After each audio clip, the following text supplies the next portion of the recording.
United States of America and to the republic for which it stands, one nation, under God, indivisible, with liberty and justice for all. Juro fidelidad a la bandera de los Estados Unidos de América y a la república que representa una nación bajo Dios, indivisible, con libertad y justicia para todos. I salute the flag of the state of New Mexico, the symbol of perfect friendship among united cultures. Saludo la bandera del Estado de Nuevo México, el simbología de amistad perfecta entre culturas unidas.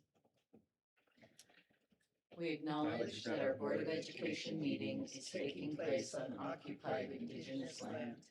We acknowledge the Tesuque Pueblo lands and other tribal lands on which we stand.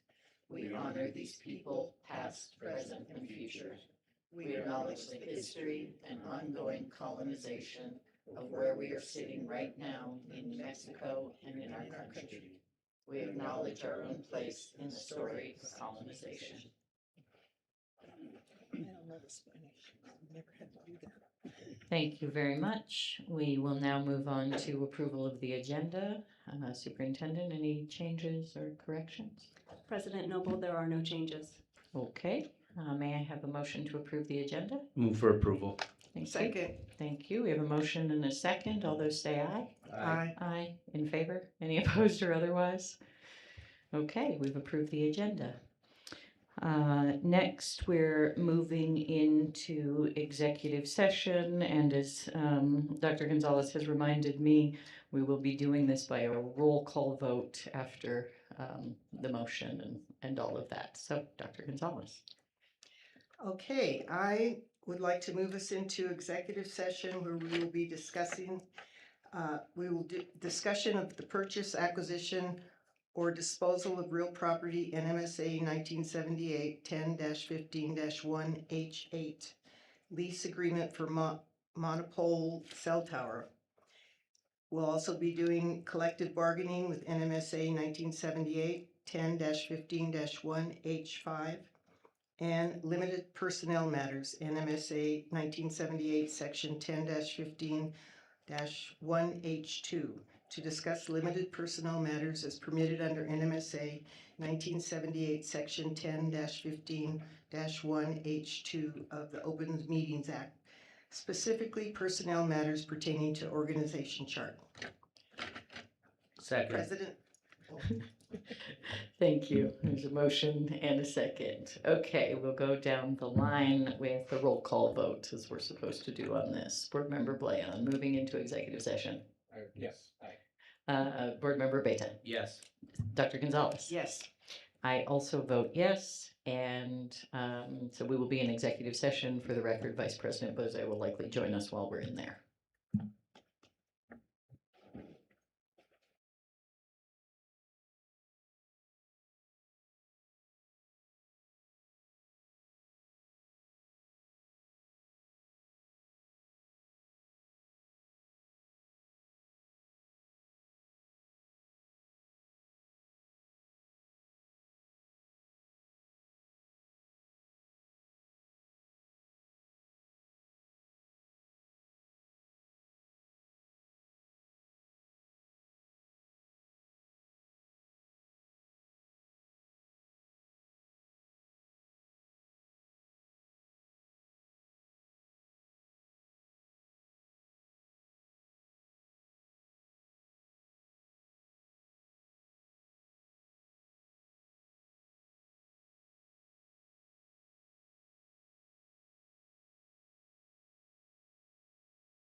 Okay, welcome back. We are coming back from executive session. Dr. Gonzalez.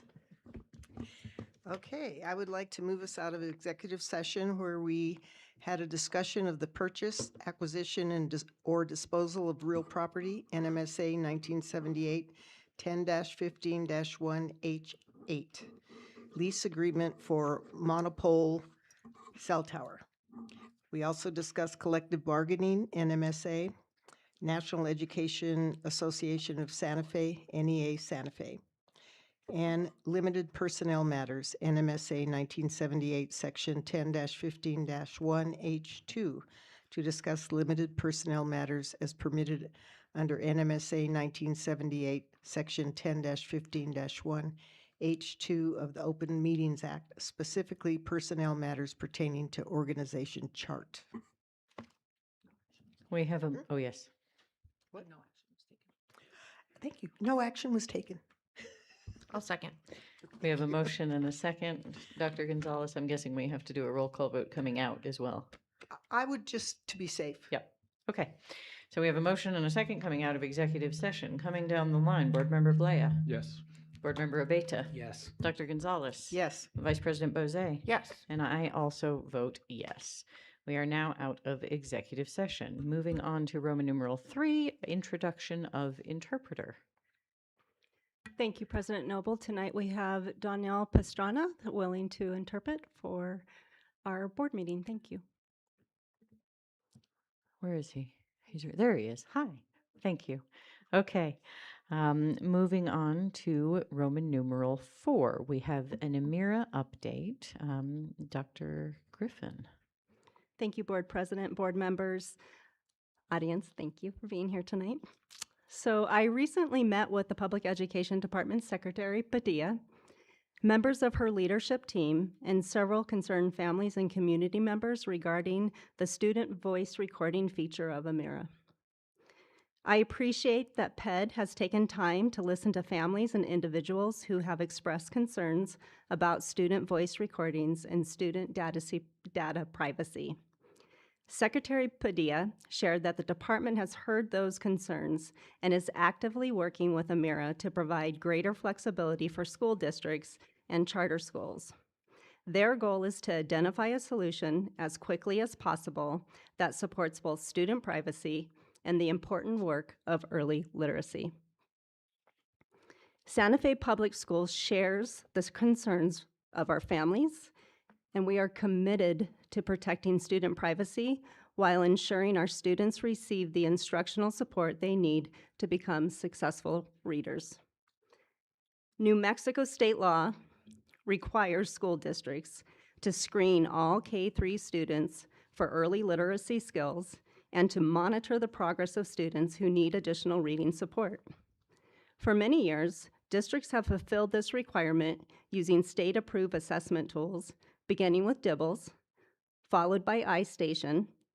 Last year, Amira acquired iStation and introduced an artificial intelligence-supported reading assessment that includes student voice recording features to assess foundational reading skills such as fluency and phonics. Early literacy assessments play an important role in supporting student learning.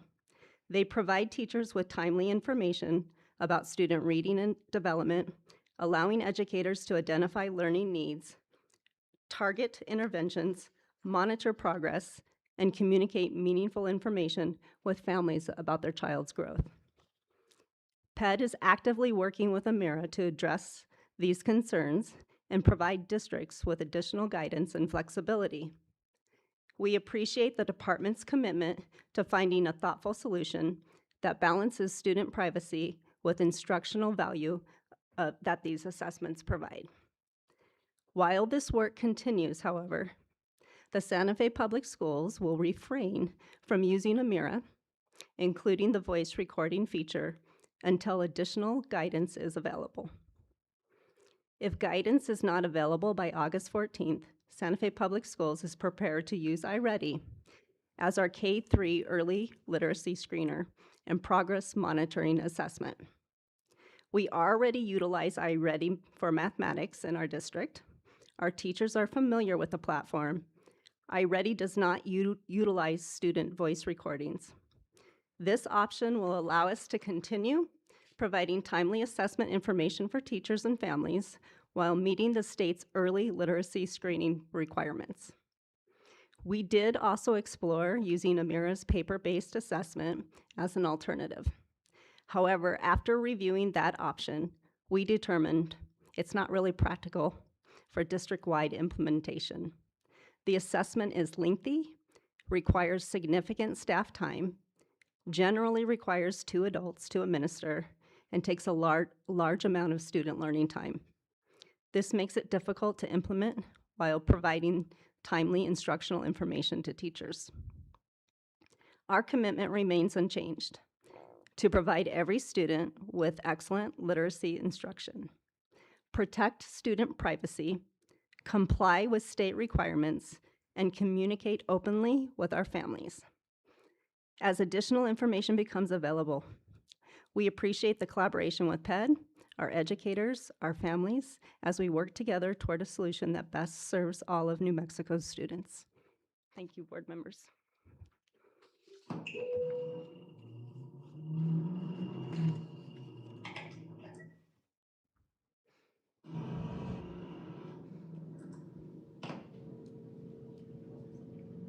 Yep.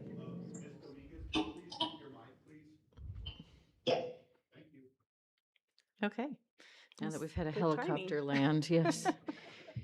Thank you, Superintendent. Anything from the board on this before we move on to public comment? Okay, in which case we will move on to our public forum. I think Mr. Abeta is going to lead us through this, as ever.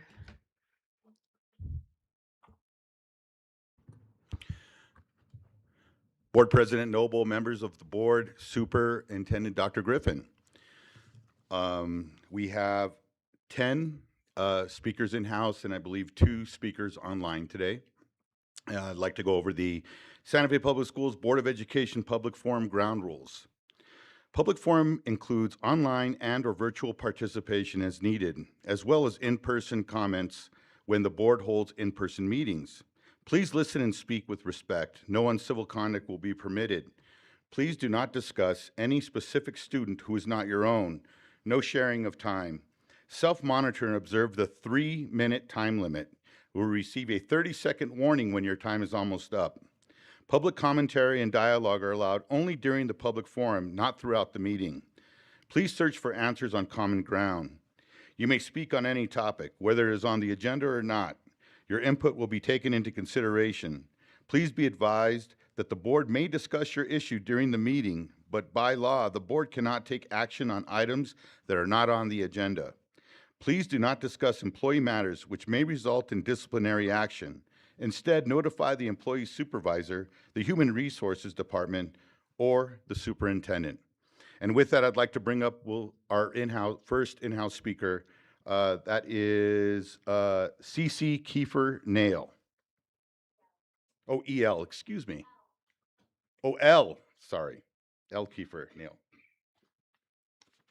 Sorry about that. Welcome, and if you'd please say your name for It's us. Dr. C.L. Kiefer Nail. Thank you. I have a PhD and I also have a certificate in copyright from Harvard Law. And Dr. Griffin, thank you for taking a stance against Amira and for working with PED to find an alternate source to go, because my child is concerned. We talked about the recording of audio of his voice. He, God forbid, wants to become a YouTube star, like every kid his age. And I work in the art field, so does my husband. We understand copyright law. A recording of someone's voice is copyrightable. My kid does not want AI or something else or a third-party vendor getting a hold of his voice recording. I don't want it either. And teachers cannot approve of their voice getting recorded.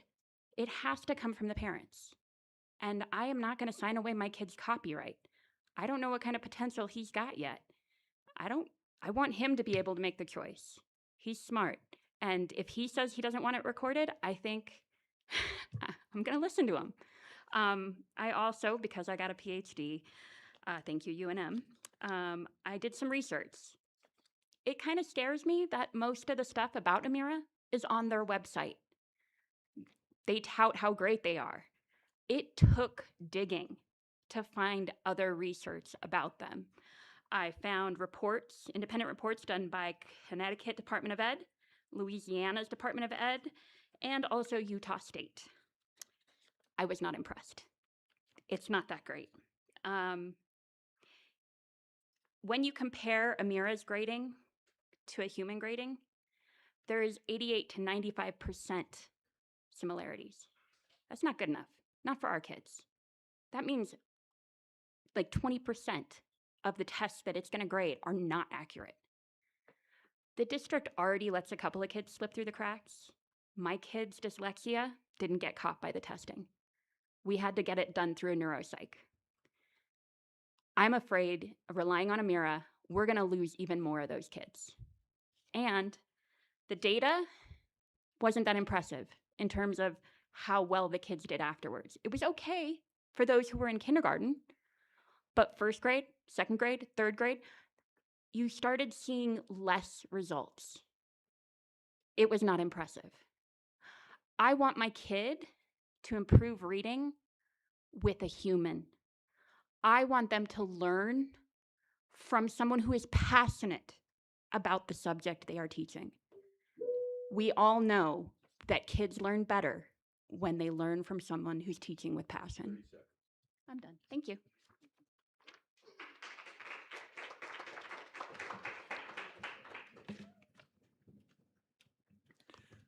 Next up is Jessica Shelton.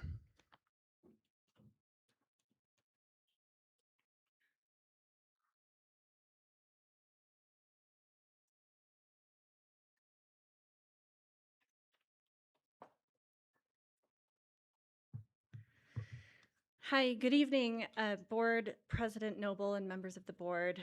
I'm Jessica Shelton. I've served on the board's Community Review Committee for the past 3 years, but tonight I'm here as a private individual and the mom of a 6-year-old who is a rising first grader at El Dorado Community School.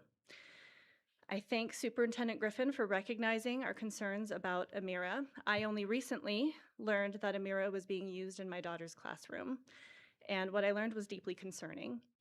Many parents of my generation have spent our entire adult lives feeding data into technology companies. For example, I joined Facebook over 20 years ago, back when it was limited to only college students. So my data is everywhere. And over time, we've watched companies built on our personal information become enormously profitable and exploitive. And that's why so many of us now work so hard to limit our children's digital footprint. We want our kids, not corporations, to decide how their identities and their personal data are used.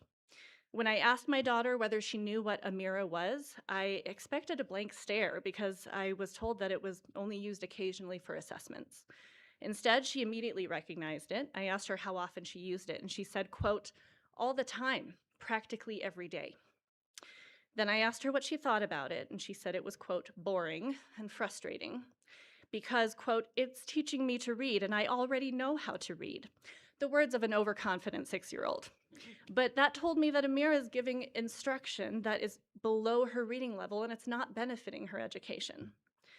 Amira now probably has hours of recordings of my 6-year-old's voice. I was never informed these recordings would be collected. I wasn't given an opportunity to consent. I don't know how these recordings might be used in the future. And I certainly was never compensated for my daughter's voice becoming training data for a commercial AI product that will only become more valuable and more profitable as it learns from children like her. I know everyone in this room shares the same goal of helping our students succeed, but as we all so often tell our own children, once we know better, we do better. So I encourage the board to support the district in enacting a moratorium on Amira assessments and Amira instructions during this upcoming school year. Please ensure that the existing Amira recordings are deleted. ensure that any future voice-based technologies require families to affirmatively opt in, not opt out, and take steps to adopt a comprehensive student data and privacy framework, because our children's voices belong to them, not AI companies. Thank you so much for your time and your commitment to protecting our kids.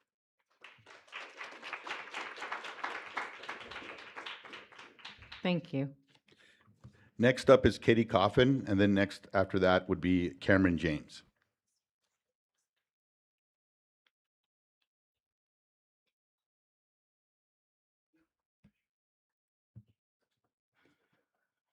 Hello to the school board, and thank you for addressing this topic today. I'm here as a mom of an incoming first grader at Carlos Gilbert Elementary, which I know is in your district, President Noble. And I was shocked last fall to find out that he was using an AI testing program. And I didn't really know what to think about it or do about it until then. And since then, I've learned more from the op-ed that was in the New Mexican recently. And I'm just deeply troubled by the fact that parents were not informed of the use of this program. And so I would ask that we please delete all the recordings that that have been made, because it's just deeply troubling to think about what could happen to them or about a company profiting from them. I would hope that we could return to paper tests and have an opt-in, not out system. Thank you for considering this matter and allowing us all to speak. Thank you.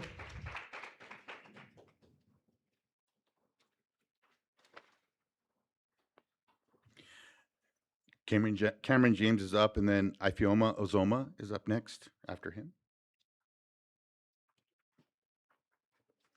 Welcome. How's it going, y'all? I am here both as an employee and as a parent. Obviously, I kind of found out about the Amira stuff probably whenever everybody else did. But this is not the first concern with like AI consumption and use with this district. I myself was in a counselor training, and there were 4 AI tools that were being utilized simultaneously. 2 of those were gathering my face, my background, my writing. And I think the trend that I'm really seeing here is that we are implementing things before we have policy, before we have vetting, before we have any of that. And my frustration is that in one part, I guess I was kind of, the guinea pig of it. Now my kid's the guinea pig. All of our students in this community are guinea pigs. And I looked online. We have a roadmap for AI. But do we have any policy, any procedure, good vetting? Could anyone tell me where the biometric data that everyone has brought up about their students, could anyone tell me where that biometric data is right now? Those are educational records. I, as a parent, have a right to see those. Do we know where they're at? Because we don't, I think that is a huge hole. I think that's a huge concern. And anything less than addressing that completely, thoroughly, comprehensively hurts our students, hurts our community, hurts us. I yield my time. Thank you. Ifeoma Ozoma is up, and then right after that is Chris Moore.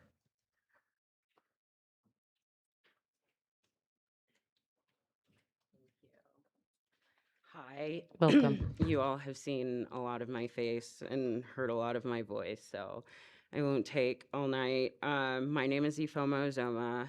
I'm a Santa Fe resident, mom, and organizer of the Amira Opt-Out campaign. I want to start with thanks to Superintendent Griffin, to board members Blea and Bose for hearing our concerns and finding a way to meet most of our asks.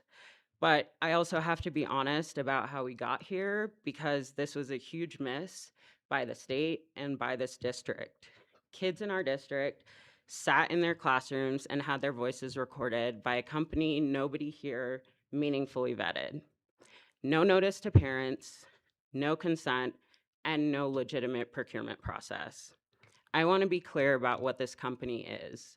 Amira is a data harvesting operation. Children's voices are the product. Every recording feeds the system. Our kids were doing unpaid work for a private company inside a public school during instructional time, and no one asked parents first. In my opinion, it's a farce, respectfully, for the public education department to claim that they're working with this data harvesting operation to respond to parent concerns. That's unacceptable to me. So what happens next is what I care about. 3 things. First, adopt the student data privacy framework I presented to the PD and to the district.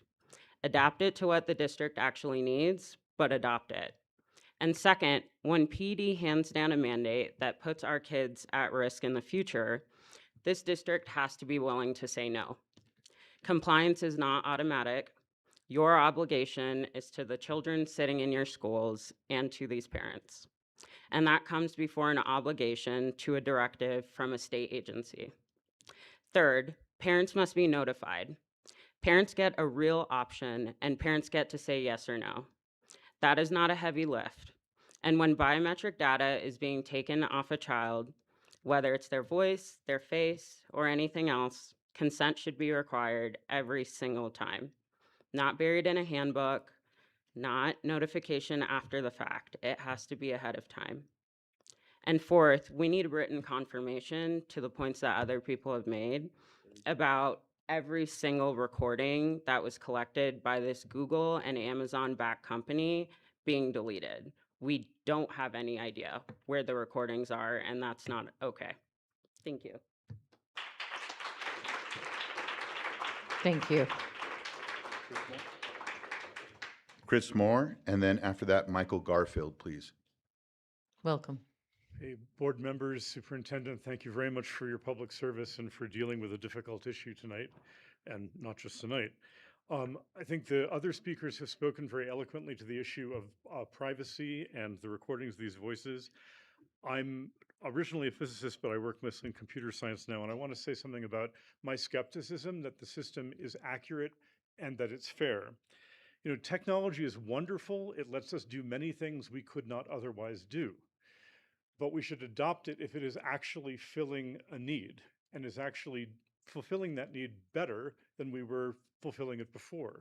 So one curiosity I have is whether there is any evidence that it was actually difficult or impossible for human teachers to adequately and consistently and reliably assess the reading skills of students. Human teachers know their students, they can meet them where they're at, they know their habits, they know whether they're shy, they know how they talk. I'm really skeptical, just from a technological point of view, that these systems are capable of that. I know they claim there are, I'm skeptical. Also, as a parent, I'm skeptical that they can deal with students who are simply very shy or who aren't used to speaking out loud to a machine and who might not be comfortable doing that. And given that their own documents say that their system is sensitive to pauses and hesitation and things like that, that I'm partly doing here right now, I think that's really questionable. I think it is too easy for tech companies, even those with the best of intentions, to come to overworked bureaucrats at the education department and say, hey, we've got this great product. How about signing up with us? Or by the way, we bought the company you were signed up with before. That's not how it should work.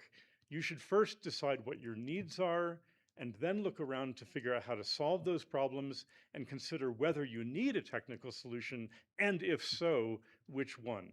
And we need that kind of critical thinking. Thank you very much. Thank you. Michael Garfield is up right now, and then Loretta Trujillo, please come down. You're next. Welcome. Hello, everyone. It was interesting for me to find out that my daughter had been working unpaid with her biometric data for this organization for over a year. I've been studying voice cloning and the harvesting of biometric data for nearly a decade. I have worked at the Santa Fe Institute, at Mozilla, and I now work at Atlas Research Group, which is an R&D firm working on sovereign tech stack stuff. So in addition to just doubling down on the wonderful things that have already been said, I want to look forward. I want to think about what a proactive strategy looks like, given the following. Data is labor. Like has already been said, most of us here in the middle age now have been working for most of our lives without realizing how rich we were making other people and how our online engagement was contributing to models that were then being used, like weaponized against us for socio-behavioral engineering. This, I think, there is the question of the bargaining power that children are losing when they are yielding this information without their knowledge and consent.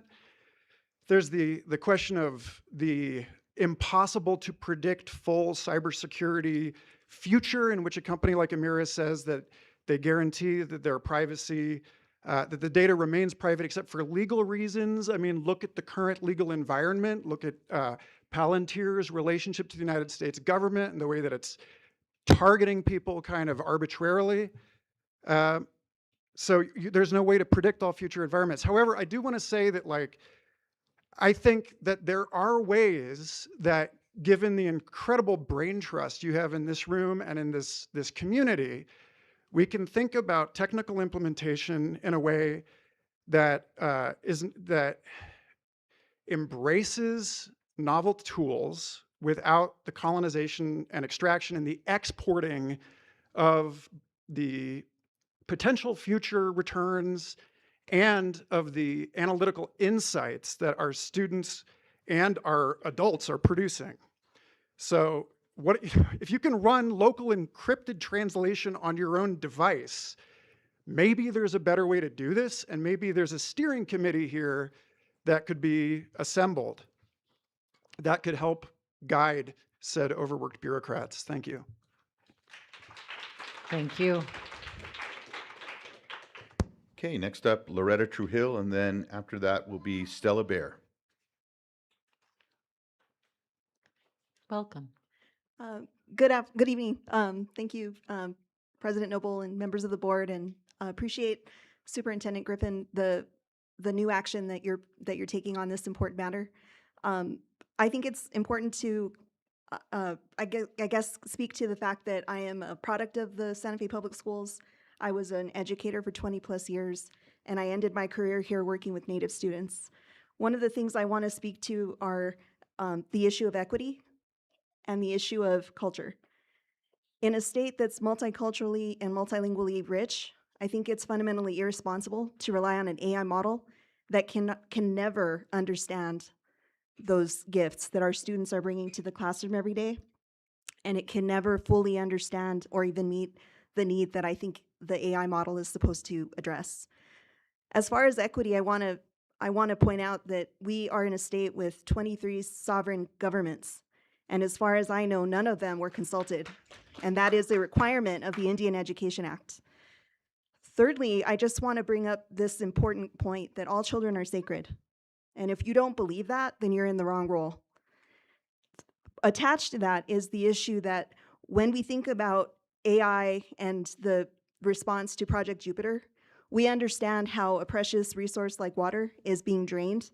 And I would argue that that's exactly what we're doing with young minds. They are being mined and exploited through the use of any kind of effort that's tied to corporate interests, that's tied to anything that's been misunderstood or not fully understood and vetted. And finally, I would say that I want to build off of the gentleman who spoke before me. We have the expertise and wisdom and scholars in this state to address any gap in understanding the literacy needs of our young people. That we're not using them is an institutional problem. And resorting to AI is never the answer, especially at a time where we're, under a court mandate to meet the needs of Native students, English learners, students with disabilities, and low-income students. That is not just a request, it is a court order. And so I just want to say thank you for the time and also express that I appreciate the decision that is forthcoming about not continuing forward with a policy that doesn't work for community any attempt to meet the needs of community is deeply appreciated. Thank you. Thank you. Okay, so up now is Stella Bear, and then after her will be Leilani Sayers. Welcome. Hi, my name is Stella Bear. I learned to read in the Santa Fe Public Schools and have a great love and appreciation for my time there. And I have 3 children in the in a charter school here. And when I learned about Amira, I have a 6-year-old, and I thought for sure this can't be. I would know about this. And I asked him about it, and like other parents have said, he said, "Oh yeah, we do that all the time. I hate it. It's so boring." My 6-year-old reads at a higher level than my soon-to-be 10-year-old. He is an incredible reader. That was not caught by the testing, and I am also a painter. I'm an artist, and I'm watching a lot of friends, both who are musicians and artists, having their work stolen by AI and trying to rally the funds to take legal action. I just think we're in a time where it's such a wild west with AI. There's no legislation. We're not being informed of how it's being used. And I guess going forward, I just want to reiterate that I think all the recordings should be destroyed. I think we should be asked as parents. And most of all, I think it's the greatest priority that we emphasize just human teaching. We all were educated by humans.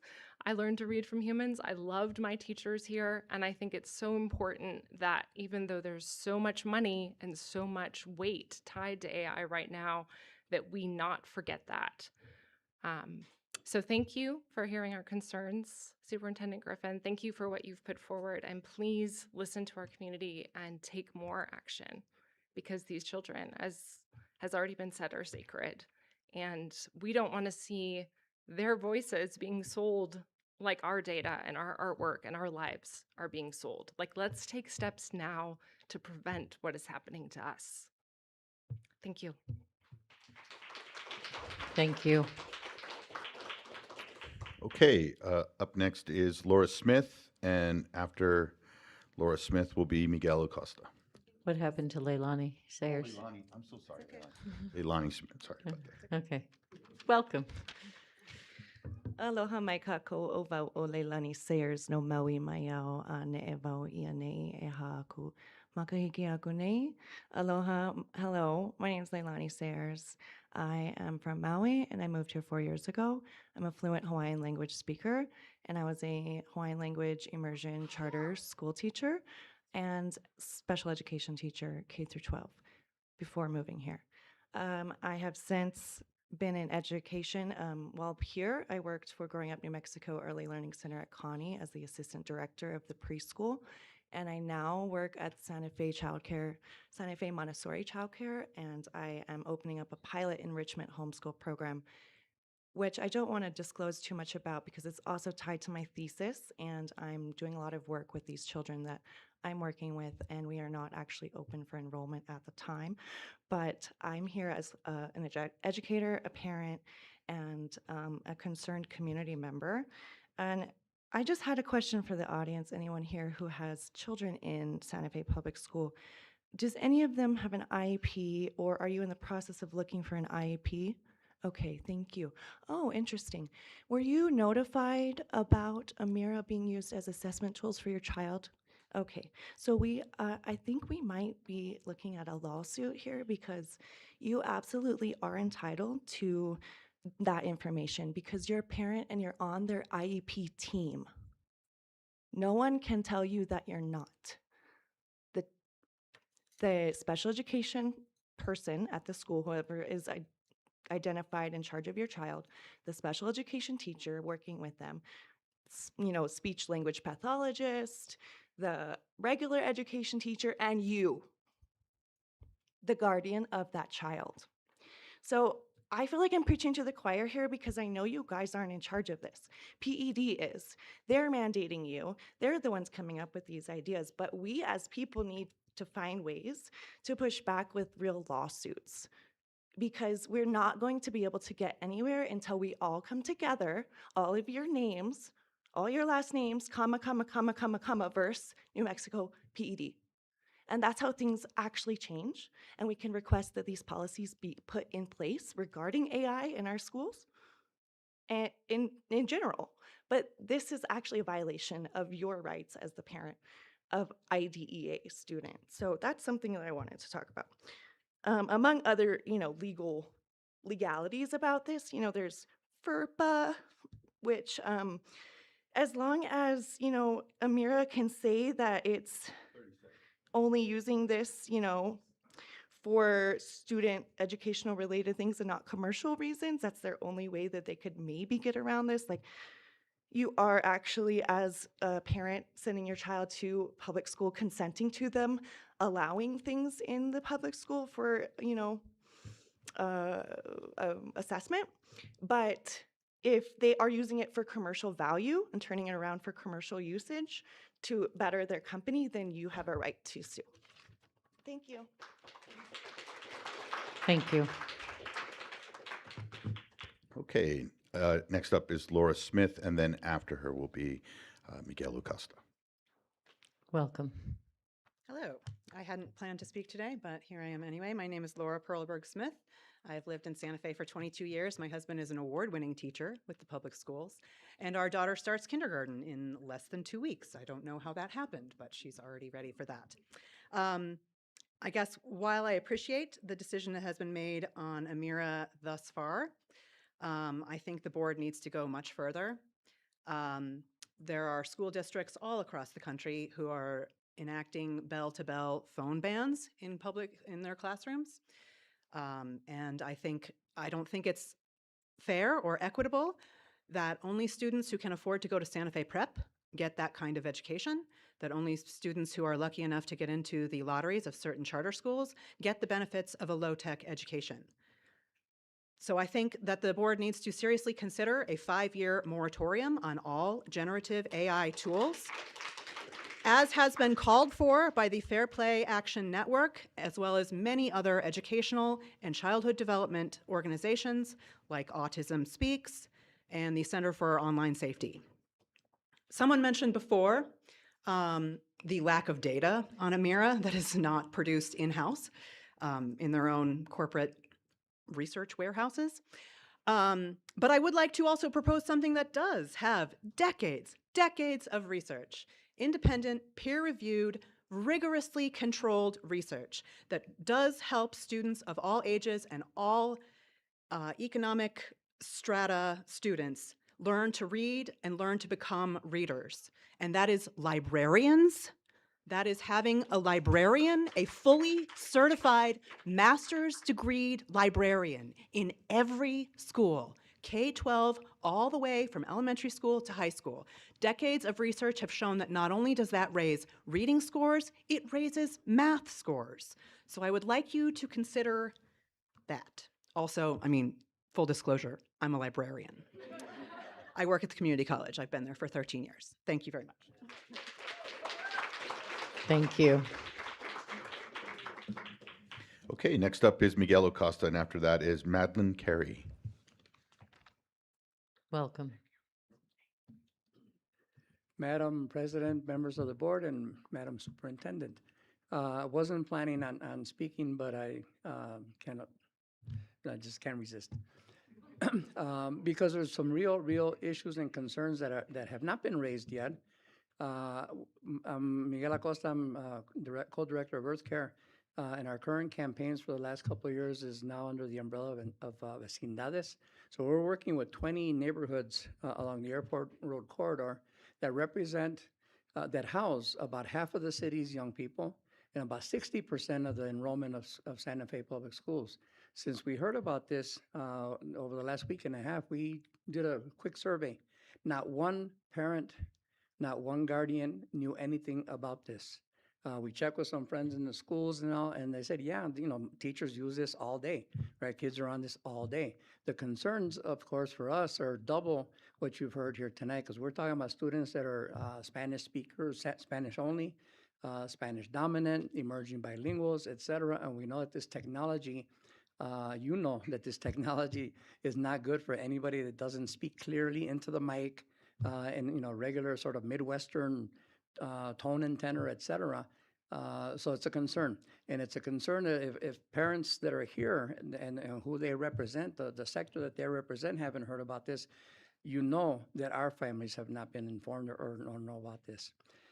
There's two other big concerns too.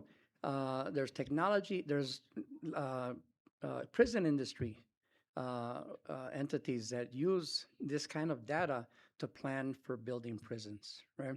And now they're getting it quicker, right? And that has impacts. That has impacts because that ends up driving public financing, public budgets, et cetera. So by the time our requests get to, like, say, the legislature, in terms of, like, they've already spent it on more prisons, right? And that's reflective across the state, not just here in New Mexico.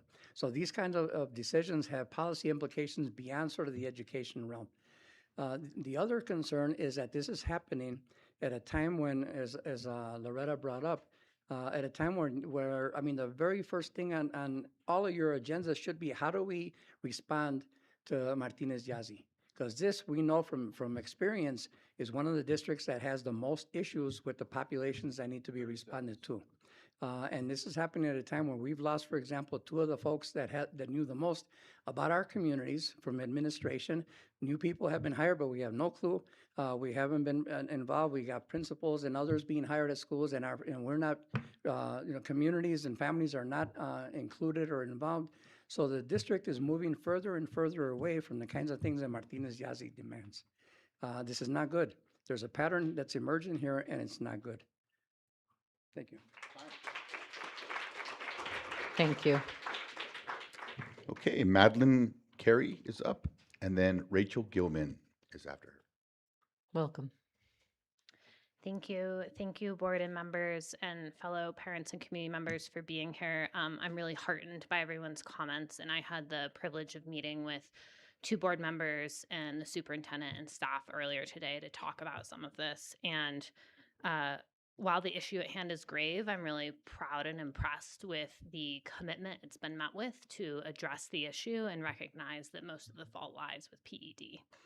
I'm from a family of educators, everyone from my cousin who teaches kindergarten, my other cousin who is a middle school superintendent, my cousin's wife who is a high school art teacher, my mother who is a computer science professor, including spent 5 years as the chair of the UNM Computer Science Department, has served as vice president of the Santa Fe Institute, and currently, just last week, was asked to serve on the AI Advisory Council for Arizona State University, where she is running a center on, among other things, privacy and research.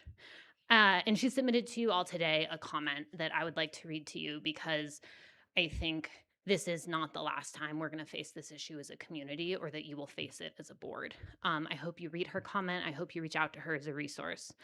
But this was in response to the cybersecurity policy, and I think it speaks really clearly to what we have in the years in front of us. The policy addresses data privacy only so far as it applies to FERPA mandates. Although these are important, official records are only the tip of the data iceberg in today's educational settings. Everything from AI prompt histories, voice and image data, to email, social media, and comments made in school-sponsored student discussion fora involve data about our children. And parents should have a say about what data are collected and how data are protected and shared with third parties. Finally, they should have meaningful remedies for unauthorized disclosure of such data. Cybersecurity and privacy are distinct issues. Cybersecurity traditionally includes the triad of confidentiality, preventing unauthorized access, integrity, and availability of information systems, while privacy addresses the risks to individuals that arise from data collection, storage, and communication with third parties. any policy needs a any entity needs a data privacy and a protection policy to complement its cybersecurity policy. And this is particularly important for an educational organization that collects data from and about children. So my hope is that we're able to move forward with this in this school year in a way that protects our children immediately from the threats posed by Amira, and that all of you undertake the hard work of developing policy that protects students in the district this school year and in future school years, and are a leader in the state in informing PED in the legislature of what needs to happen. I don't think any of us asked, except for maybe like 2 people, to become experts in this policy area, but here we are. And so thank you for your leadership and commitment. Thank you.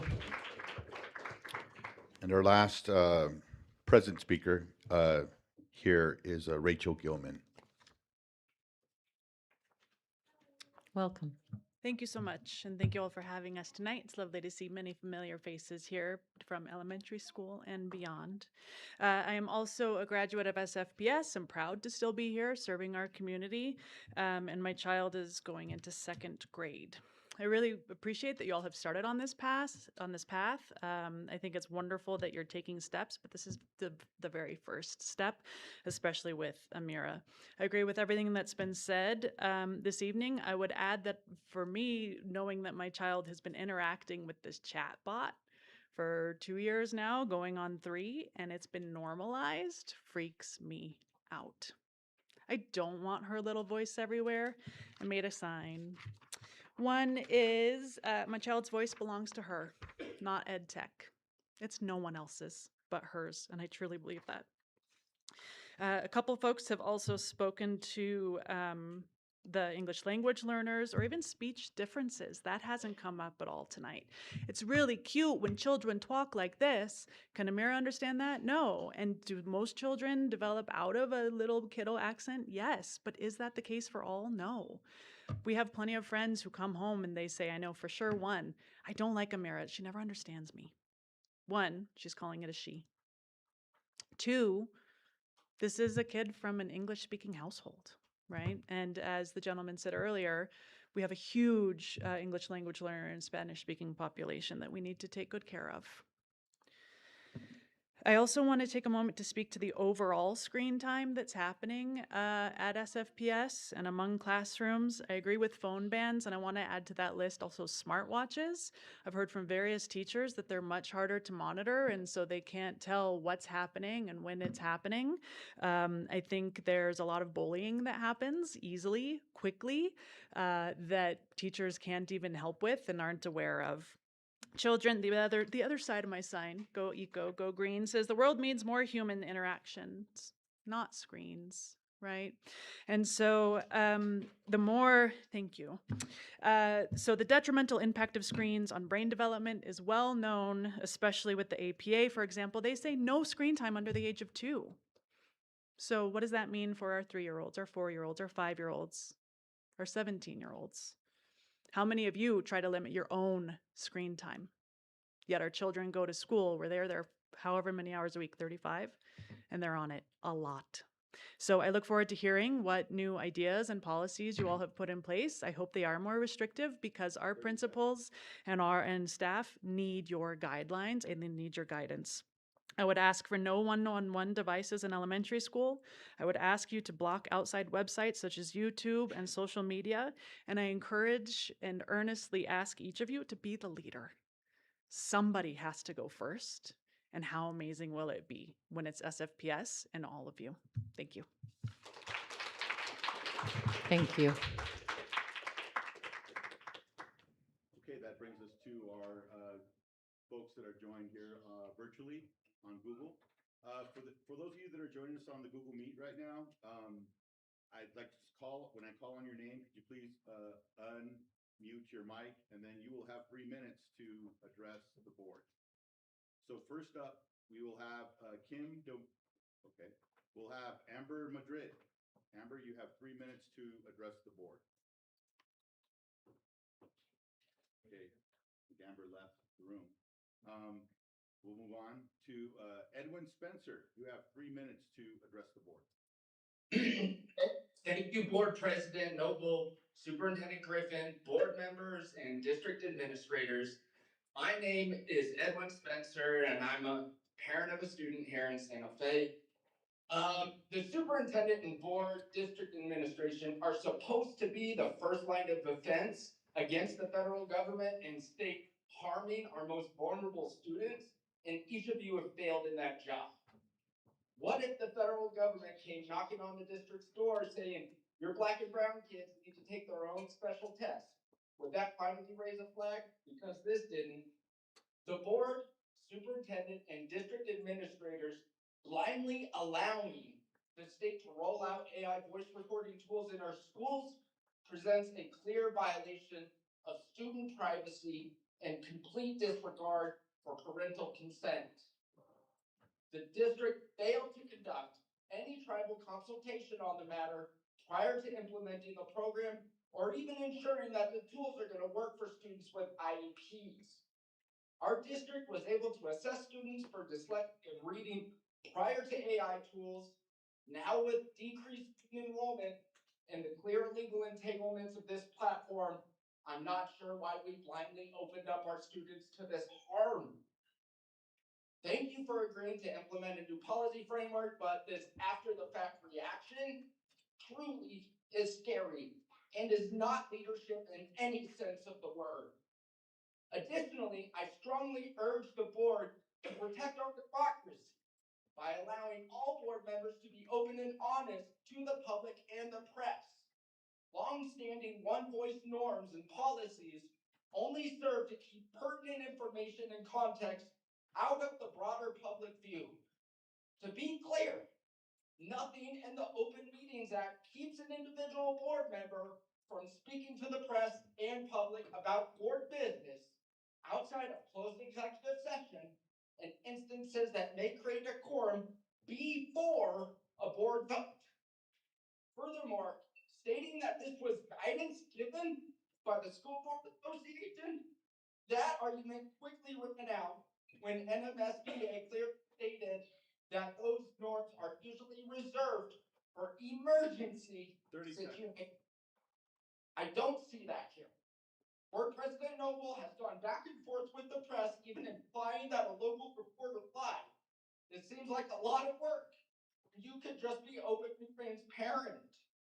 The dysfunction at the top has real compounding consequences. All of this happens while our teachers continue to grind, our kids fail, and our community cries out for actual leadership. Time. Thank you. Thank you, Mr. Spencer. Our next virtual speaker is, I apologize, yes, virtual speaker, Jessica Gonzalez. You have 3 minutes, Mrs. Gonzalez.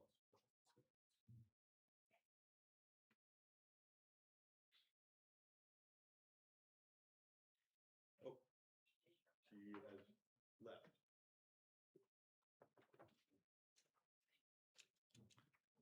That will conclude our public forum. President Noble. Thank you, Mr. Beda. Is there anyone who wanted a chance to speak tonight that did not get a chance to hang up? Sign up, please. Welcome. And if you would introduce yourself, and then we can get you to do whatever Joe needs in terms of writing it down.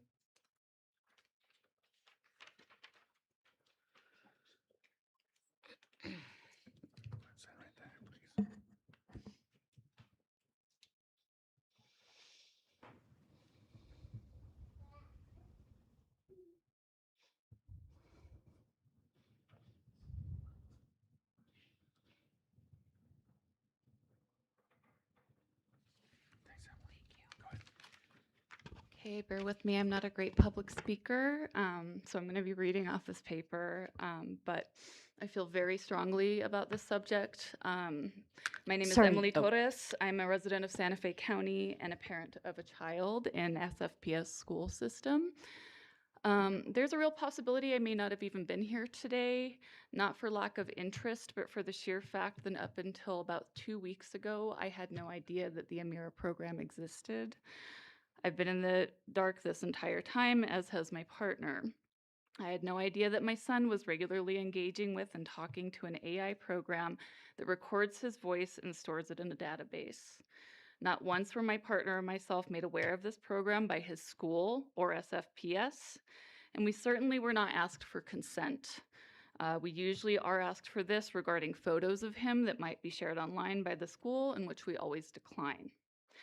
I find it really depressing and actually kind of insane that this unvetted program has been pushed into the school system without any input from parents, no consideration for screen time and how it affects our young children, and without any real idea of how it will perform. We have barely begun to understand AI and how it will interact with our children, communities, and society. Yet it was quickly installed in every public school in New Mexico without any hesitation or real oversight. The public education department is using our children as guinea pigs for a program that records and stores their biometric data, increases their time in front of a screen, and ultimately could be used as a way to further reduce time with teachers and pay for the people who are most important and whose guidance and care is already greatly undervalued by our system. It's also important to mention the bias AI has towards those with speech differences and accents, which in and of itself should be a reason to hesitate to use the program. And finally, anyone who's paying attention knows that AI is actively creating an unlivable world for our children's future. Massive energy and water use, noise and environmental pollution from data centers, loss of job opportunities, and these are the programs that we're using to teach our children how to read. The list goes on in terms of AI, but this clearly is not in the best interest of our children. It seems like another cash grab for the system. As a parent, a concerned citizen, and a human being, I demand that our children's biometric data collection ends immediately, any data that's already been collected, deleted, and the Amira program removed from our school system permanently. I don't consent to my child participating in a program that will ultimately harm their education, their future, teachers, and not anything beyond that. Thank you. Thank you. Last call. Is there anyone who didn't get a chance to sign up? All right, come on down.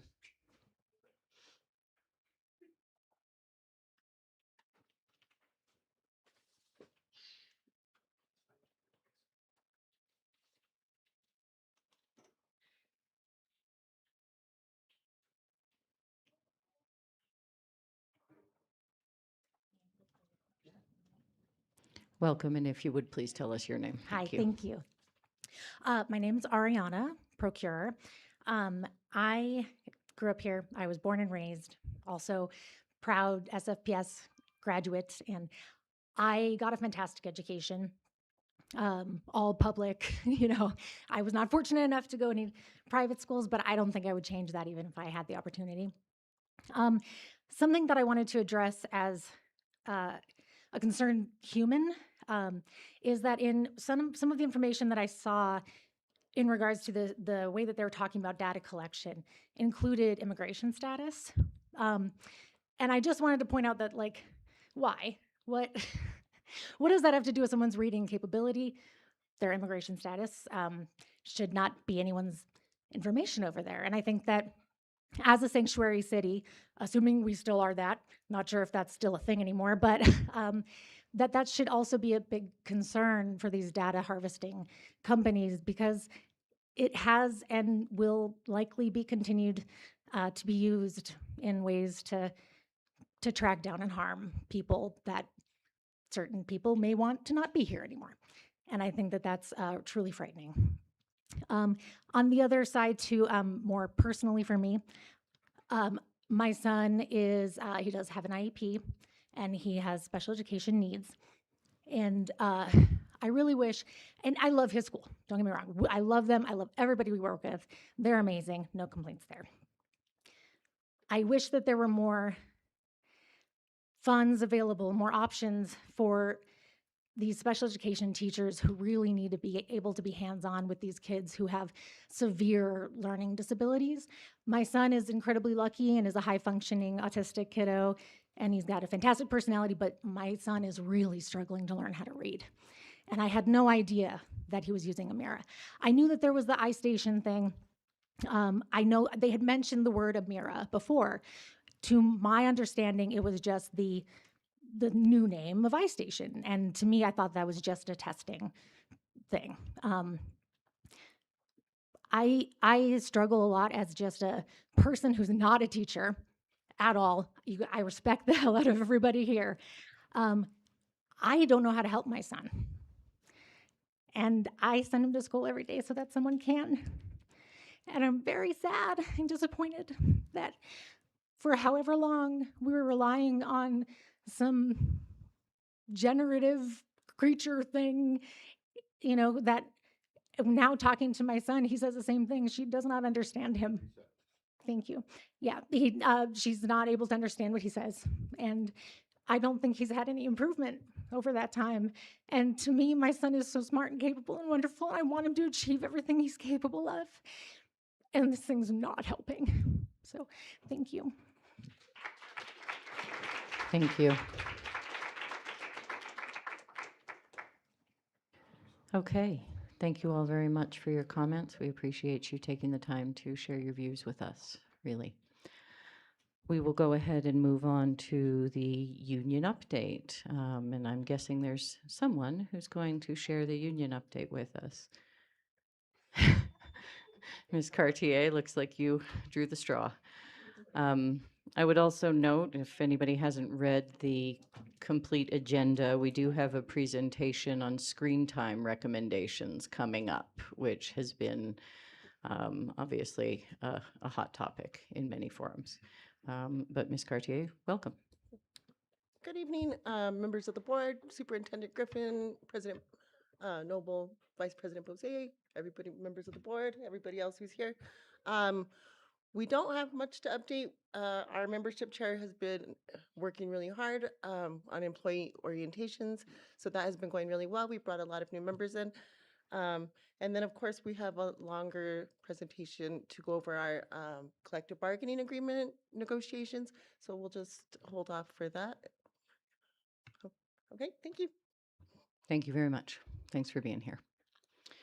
Okay, we'll go ahead and move on to board announcements and follow-up. Board Member Blea.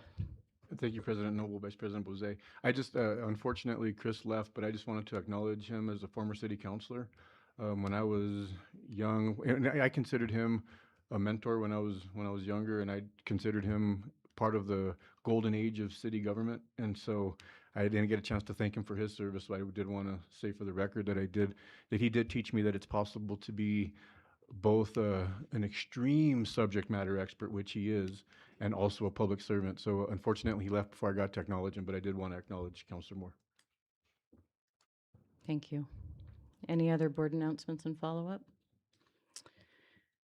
I have a brief one. I did want to follow up on some of the recent newspaper coverage regarding this board and the agreement that the president serves as the spokesperson and point of contact for the press. I will go ahead and say, as many know, I did spend more than a decade in journalism. For me, it was age 19 to 31, which was really very formative years for me as a professional. The principles of fact, truth, and integrity, as well as access, were deeply ingrained in me by many exceptional people during those formative years. When a recent story characterized this board's longstanding practice of the president serving as spokesperson as something that I specifically revived this year as president, I asked for a correction. That characterization simply is not accurate. As my fellow board members will know, the truth is that the norm has not changed. In fact, it's been consistent in all of my time on this board. My comments referenced in that story were made just after we renewed the superintendent's contract a number of months ago. At that time, my recollection is that this board specifically discussed speaking with one voice on the contract to show our support for the superintendent. And I really do want my fellow board members to know that I spoke based on that understanding and our recently renewed agreement. This episode has been an especially hard one for me personally, and I won't pretend otherwise. I've thought long and hard and spent a lot of energy on this in recent weeks, and what matters most, and what I've really come to in my core, is looking forward. Each of us on this board is one of 5, and it's only as a team with a minimum of 3 of us in agreement that we can actually take any action. What any one of us chooses to say publicly in this meeting, in these meetings, to the press, on a blog, or anywhere else matters far less than the work we do together in this room as a board. This district starts a new school year next week, in case you hadn't noticed. And I believe, especially right now, that it's critical for us, all of us, to be laser focused on supporting the superintendent, the district staff, and most especially our teachers, principals, educational assistants, secretaries, bus drivers, cafeteria workers, and all of our school professionals. We need to support them to do their best for students. I want to respectfully ask that the members of the press covering our schools hold all of us, including yourselves, to a high and truthful standard. We can all push hard and do better for the sake of public education. It's worth it. So let's focus on the kids and the learning that we're responsible for making happen. I believe everyone in this room and everyone watching agrees that we owe the children in our public schools and the families and community that surround them our absolute best work. The promise of public education is worth everything each and every one of us can give. So I'll just finish by saying, let's please, all of us, do our absolute best and work hard for the benefit of our students. Thank you. That's all. Appreciate it. And we'll go ahead and move on to superintendent announcements and follow-up. And I know the superintendent has quite a meaty set of announcements. So please, Dr. Griffin. Thank you so much, President Noble. Board members, I do have quite a lot to update. I think the last 2 board meetings I didn't have any, and I feel like I've kind of collected that time for this one. I will try to go quickly through things, but we've been very busy over the summer. So first I want to just start with our recent hiring and our new leadership, and I'm pleased to welcome Bernadette Salazar as our Deputy Superintendent of Human Relations and Systems, and Rhonda Gardner as our Deputy Superintendent of Educational Services and Innovation. Both bring extensive experience and expertise to their roles and have already begun making a positive impact across our organization. Together with Deputy Superintendent of Operations, Jamie Holliday, our 3 deputy superintendents are working collaboratively to create strong alignment across human resources, educational services, and operations. This leadership structure is strengthening our ability to make informed decisions, improve cross-department collaboration, and better support our schools. We have also hired 2 new assistant superintendents. Welcome to Chris Lopez and Erica Martinez Maestas, who will also join Josh Ryan in providing direct support to our schools through specialized areas and expertise. This structure allows us to provide more differentiated, responsive support to principals while ensuring district priorities are implemented consistently across the district. Currently, with school getting ready to start, open positions, Deputy Superintendent Salazar and Assistant Superintendent Lopez have been working diligently to ensure that our schools are staffed for the first day of school. Since principals returned on July 21st, our focus has been on expediting hiring and moving candidates through the final stages of the employment process. We currently have 32 teacher vacancies, 14 additional special education teacher vacancies, and 11 educational assistant EA vacancies. We have 32 educational behavior health associates, EBAs is what we call them. And speaking of EBAs, if you are interested in applying, we still have the need of those 32 EBAs. And EBAs are eligible to receive a hard-to-fill stipend this year, paid out in December and in May, recognizing and honoring their hard work. And all positions are available in Red Rover. We are excited to partner with Ed Binder, an organization from Chile who helps staff and recruit bilingual educators to the U.S. by using the H-1B1 visa, which is a unique temporary visa, work visa for citizens of Chile. We will be bringing 6 teachers to help fill hard-to-staff bilingual vacancies at El Camino Real, Ramirez Thomas, Cielo Azul, and Salazar schools. We look forward to welcoming these teachers to Santa Fe Public Schools and to the many assets they will bring to our rich tapestry of multilingual educators from across Latin America, Spain, and the Philippines. Transportation, this is good news. We are currently staffed for bus drivers and bus aides. This includes 2 backup drivers and 1 backup bus aide. We're working to hire 1 more backup driver and 1 more backup aide, and we're hoping to fill the transportation specialist position, which is an office position that supports our transportation department. We appreciate our transportation team and encourage eligible families to take advantage of our bus transportation to get their students to and from school, especially on the first day kind of chaos when everybody wants to drop off their kids. So the bus is fun. Summer work that's been happening, we've been looking at enrollment and long-term facilities planning. The last board meeting, I brought kindergarten numbers. And so as we prepare for the start of the school year, we continue to closely monitor enrollment and ensure staffing is aligned with student needs. Kindergarten enrollment is one of the areas we're watching carefully. Last year, we served 667 kindergarten students compared to 760 the year before. This year, we currently have 513 students enrolled with 38 kindergarten teachers. While we have not reduced classroom teaching positions, we may need to adjust staffing assignments and classroom placements in order to maintain appropriate student-teacher ratios and provide equitable opportunities for students across the district. This trend reflects a broader decline in enrollment that continues to impact Santa Fe Public Schools. We will keep the board informed and bring recommendations forward as they are developed. This is a quick update on EJ Martinez. On July 14th, we held a community meeting to answer questions regarding the future of EJ Martinez property and to provide an update on the next steps. I would like to clarify one item that was incorrectly reported in the Santa Fe New Mexican.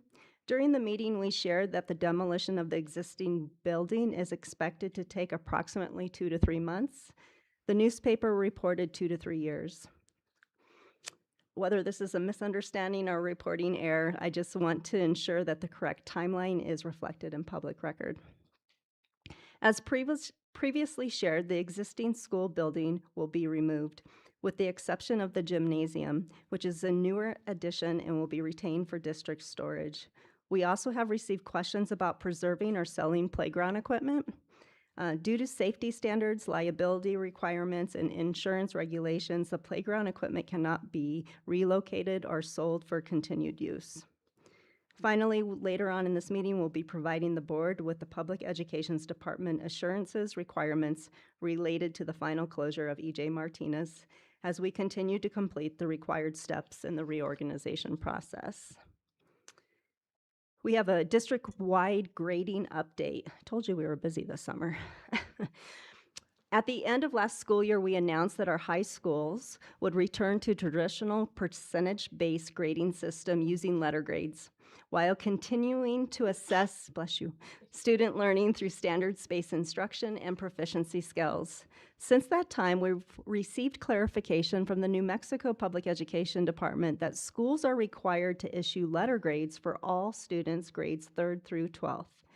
In response, we worked with our elementary, K-8, and middle school principals to determine the best path forward. After thoughtful discussions, they unanimously agreed that a single, consistent grading system across the district would provide the greatest clarity for students, families, and staff.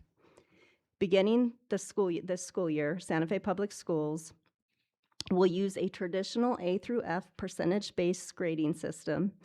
At the same time, we will preserve the important instructional practices developed over the past 5 years, including standards-based instruction, learning targets, proficiency skills, and meaningful feedback to students.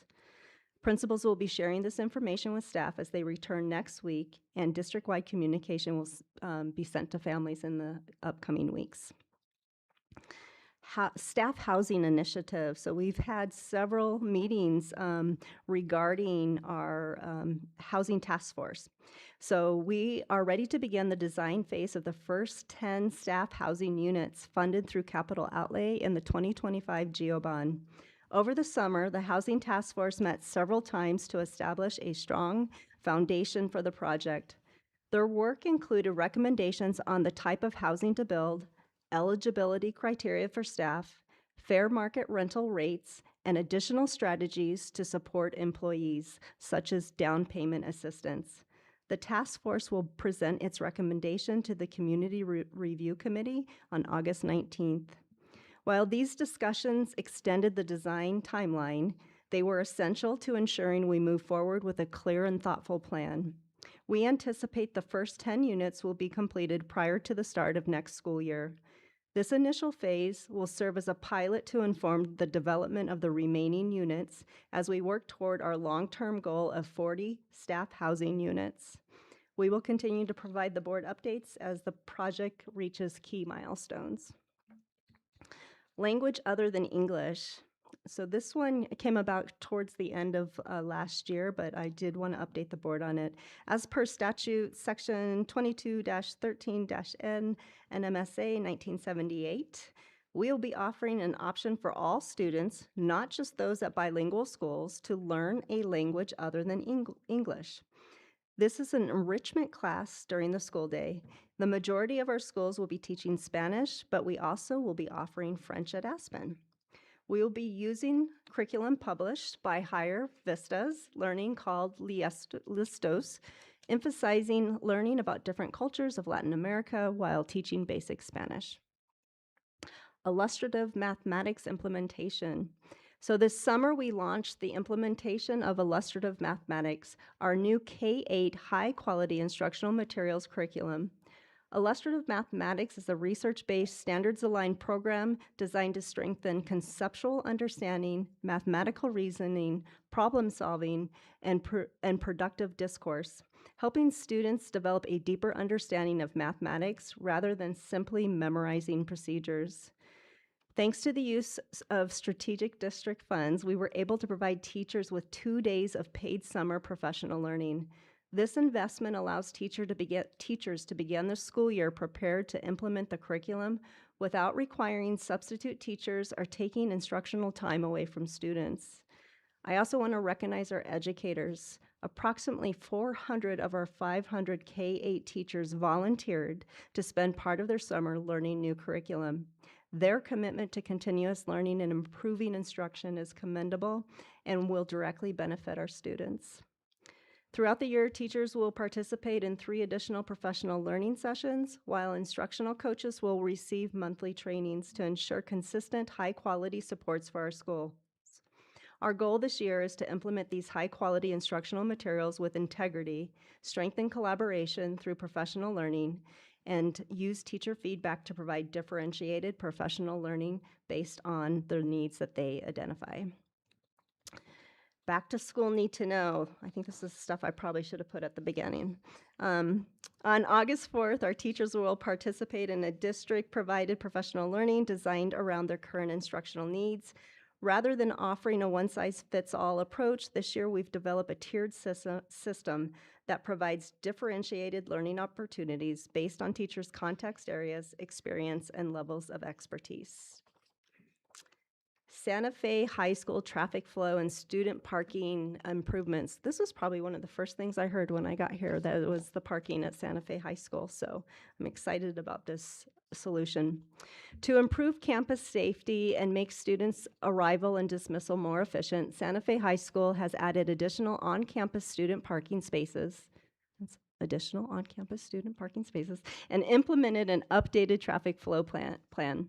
These improvements increase parking availability for student drivers, provide easier access to student parking areas, and create a safer, more efficient drop-off and pick-up process for families. To help families and students prepare for the new traffic pattern, school administration has shared a detailed parking and traffic flow map through School Messenger, the Santa Fe High School website, the school social media pages, As the school year begins, administrators will continue to communicate these updates and will have additional staff on campus to assist students, families, visitors, and with navigating the new traffic patterns.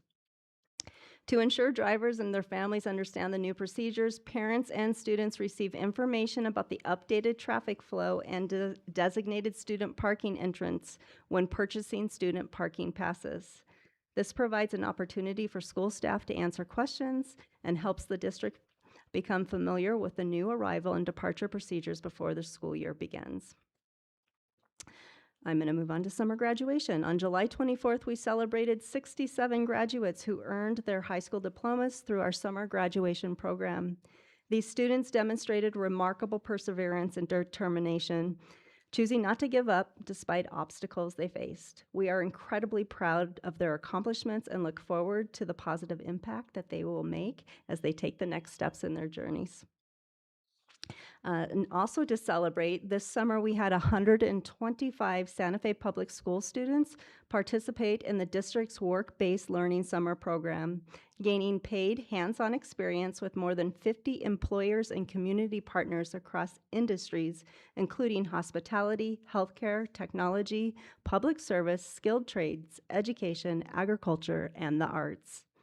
Through this partnership with the City of Santa Fe Office of Economic Development, students are projected to earn approximately $300,000 in wages while developing career readiness skills, exploring future pathways, and connecting classroom learning to the local workforce.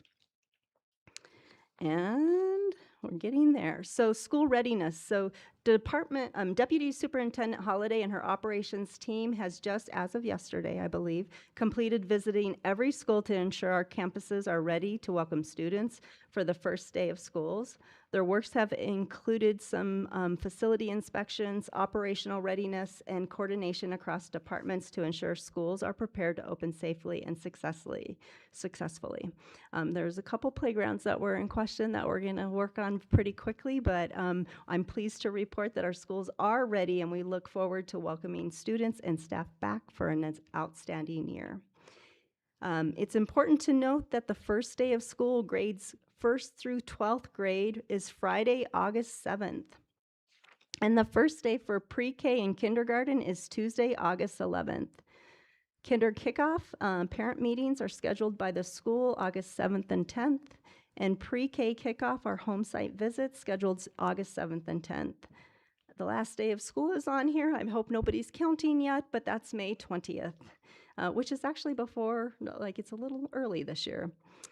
Starting the school year on a Friday provides a gentle transition for students, staff, and families. This first day allows time for students to meet teachers, learn routines, and get comfortable before the first full week begins. Schools can also address transportation, enrollment adjustments, and schedule updates to ensure a smooth start. There has been an update to our start times, and I just want to remind people that elementary schools start at 7:50 and end at 3:05. Let's see if I can skip. Middle schools, Milagro and Ortiz begin at 8:20, and the high school begins at 8:35. All bell schedules are posted on social media and on our website. And if you haven't registered your student yet, the students that need to register are any student that's new to a school or a kindergarten student. So if you have a student entering kindergarten, entering middle school, or entering high school, be sure to go online and register them. Once the registration is complete on the district website, if your student's in middle school or high school, the parents must contact the school in order to obtain a student's ID badge, class schedule, and pay any fees. And then tomorrow I'm going to end with our supply giveaway.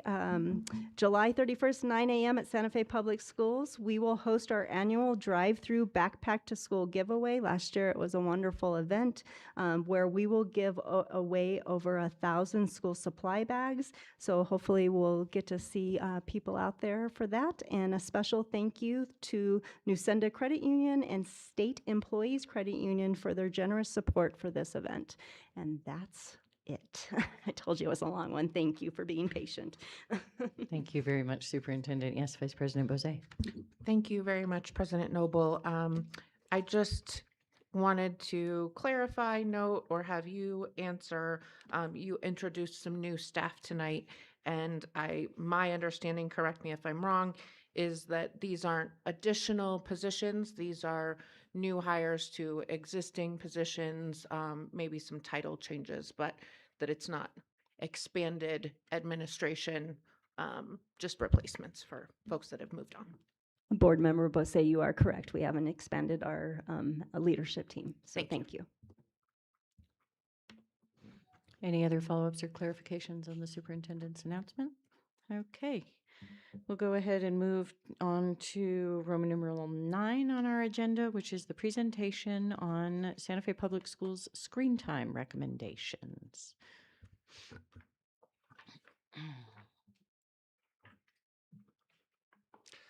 Good evening, Board President Noble, members of the board, and Superintendent Dr. Griffin. I'm Michael Hageley, Chief Information and Strategy Officer with Santa Fe Public Schools, and tonight I'm joined by Gary Lewis, Executive Director of Digital Learning, Calmy Romero, Assistant Director of Digital Learning, and Katie Grunwald, Digital Learning Innovation Coordinator. We're here tonight to share recommended screen time guidance. This continues the digital wellness work began during the past school year, including monthly digital wellness newsletters sent out to families, our Unplugged to Recharge and digital wellness trading cards campaigns. I would like to start with a quick overview of what we're bringing forward tonight.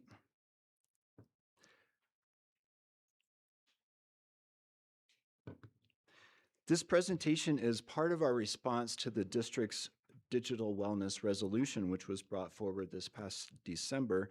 And tonight we're focused specifically on classroom screen time guidance. We'll start with key themes that emerged from our review of research and professional guidance, along with initial feedback we've heard from families and the Digital Wellness Task Force. Then we'll walk through the recommended screen level, grade level screen guidance and our communication plan and next steps. The classroom guidance is part of the broader work which will continue its development through this year in developing a full digital wellness framework. And I'd like to mention that these are initial recommendations as we work to gather input from our community, our families, and our teachers. These recommendations may be updated as the framework develops. Before we get into the recommended minutes, we'd like to start with some key themes that we've learned from our review of research and professional guidance.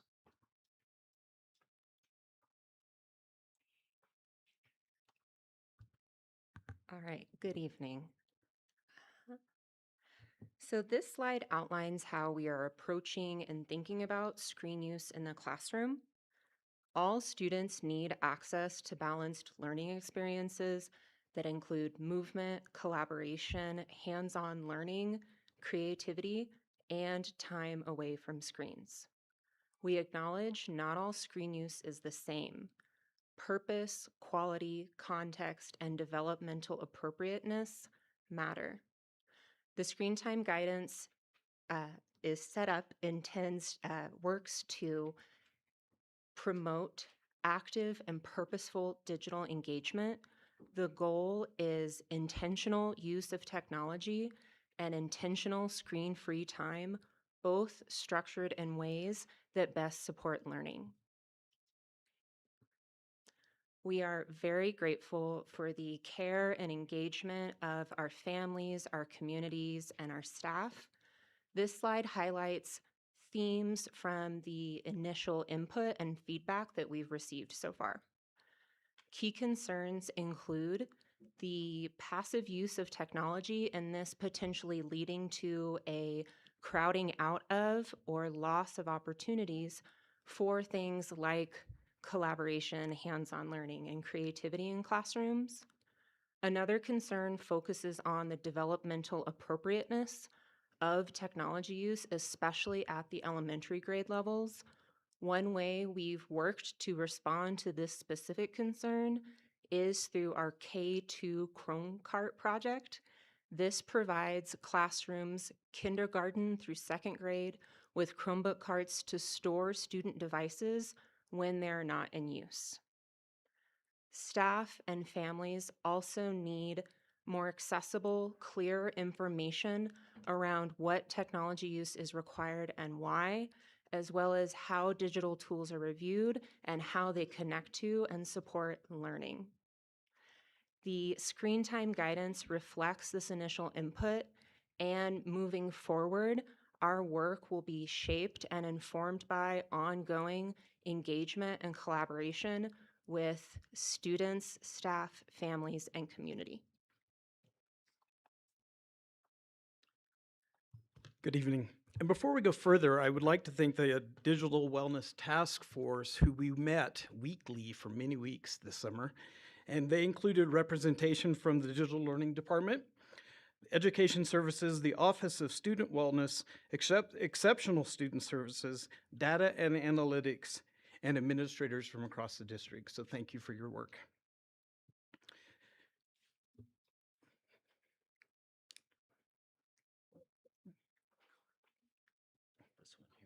Oh, there we go. Sorry about that. So when we looked at recommendations, we went over this many times, and the minutes are not generally predicted or suggested. And so we had to use a term called generally. And why did we use generally? Because generally allows for professional judgment. I, as a former high school broadcast journalism teacher, spent much more than this amount of time in my classroom on screen time. So we have to be able to justify the differences in uses of screen time in our classrooms. And so teachers will perhaps make changes from what we have recommended. Again, this is only guidance. And the elementary guidance, at first we were suggesting elementary time, but people wanted more specific grade level time. And so we backed up and we started with kindergarten. And generally in kindergarten, 10 minutes or less per typical school day is recommended. That's the guidance that allows us to meet the needs of the different uses of technology that we use in our classrooms, right? So that would allow us to meet those needs, best fit those needs to meet those needs, of our kindergarten students. Grade 1, 15 minutes, and as you can see, it increases till we get to middle school, in which we made a recommendation of 90 minutes per course or content per week. We know that it varies because, again, I, as a high school broadcast journalism teacher, spent more than 120 minutes in high school with my students using technology. My history colleague down the hall used much less. Okay, so it varied.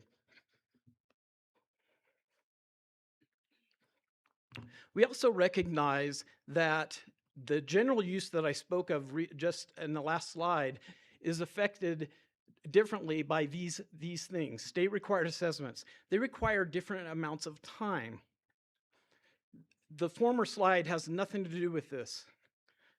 Required screeners, targeted interventions, IEP 504, health plans, language access, accessibility tools, and assistive technology. All of those will change the amount of screen time that a student may have, depending on what has been prescribed for them. At the end of the day, all of the needs still need to be purposeful and clearly communicated. So I, as a teacher, you as a teacher, you must communicate. Why are you using technology? And if you can't defend the use of technology in our classrooms, don't use it.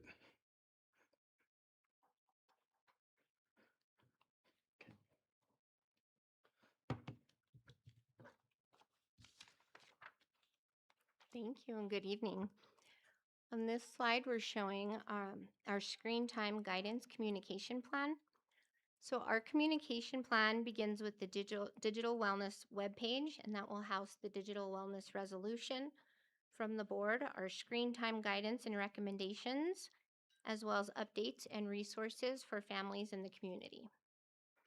We know that effective communication goes beyond the webpage. So we will communicate through emails, text, social media, digital wellness newsletters, and the district podcast. We will also be in person at back to school events, STEAM and STEM nights, and offer digital wellness family sessions. In May, we offered our teachers professional development sessions on the best practices to use technology in the classroom. And moving forward, we'll provide training on the digital wellness guidance and recommendations in the August 4th PD sessions that are differentiated for teachers. And we will have it for elementary school teachers, middle school, and high school teachers. We also have real-time ongoing support with our digital learning coaches for teachers and staff at every school site. Now we'll stand for questions. Nope, we have one more. This one.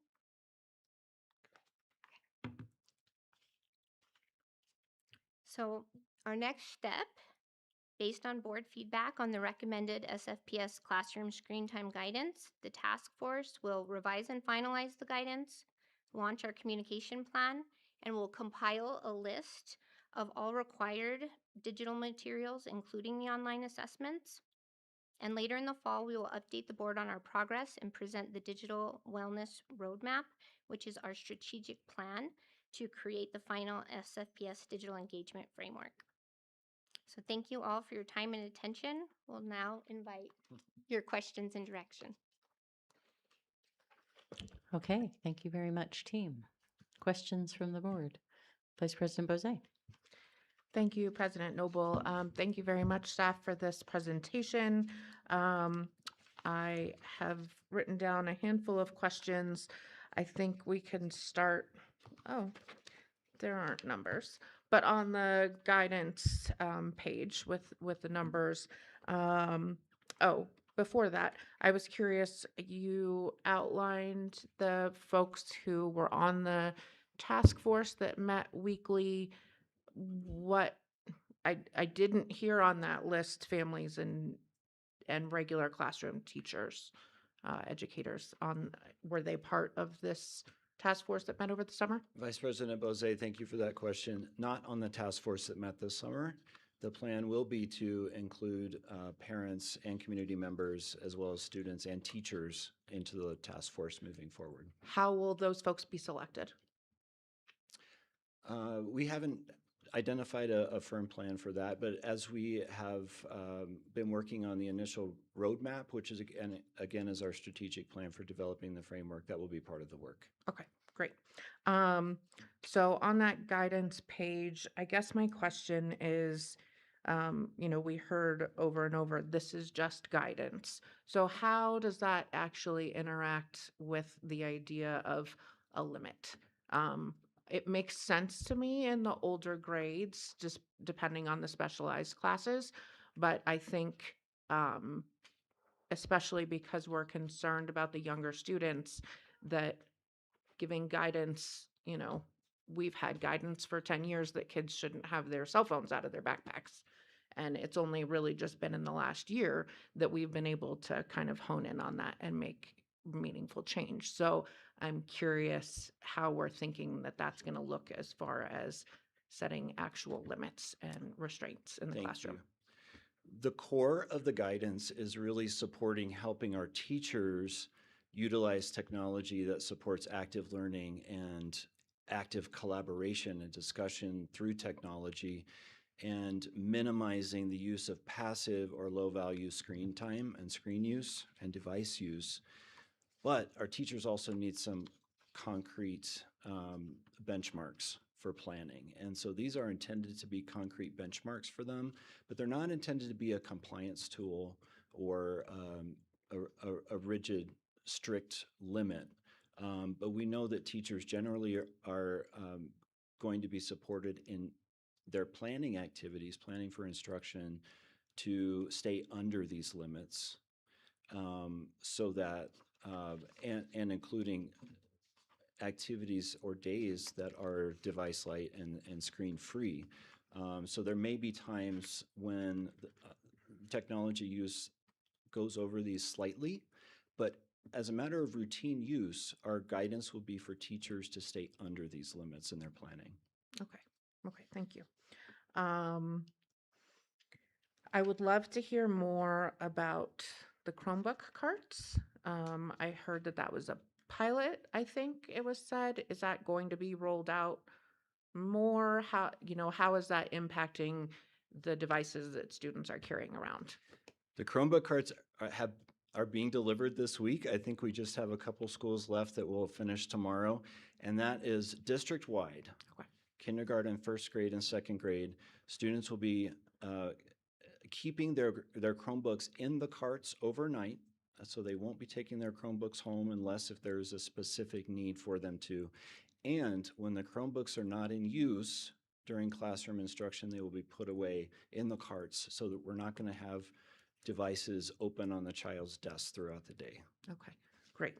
And so starting in third grade is when you anticipate that students might be bringing their devices home, or is that in the later grades that could happen? For this year, starting in third grade, they will still be taking devices home, but we're also working with principals and school communities to ask whether we should start rolling up the Chromebook carts to higher grade levels as well in the coming years. Yeah.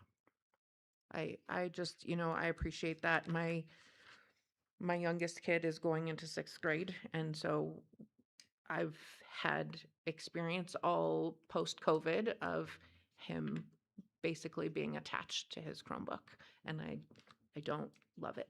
So I would hope for kids to have different experience moving forward.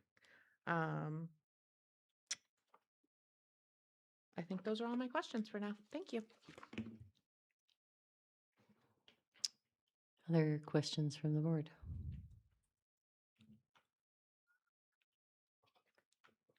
I guess, go ahead, Dr. Gonzalez. Thank you, President Noble. I was just a little curious about the recommended grade level guidance and 120 minutes. Aren't they changing classes? And so is that for the whole day? Only one class gets those 120 minutes, or how does that work? That's a great question, and it took us a while to come up with this solution. So it's actually 90 minutes for the course, for the individual class or course over the duration of the week.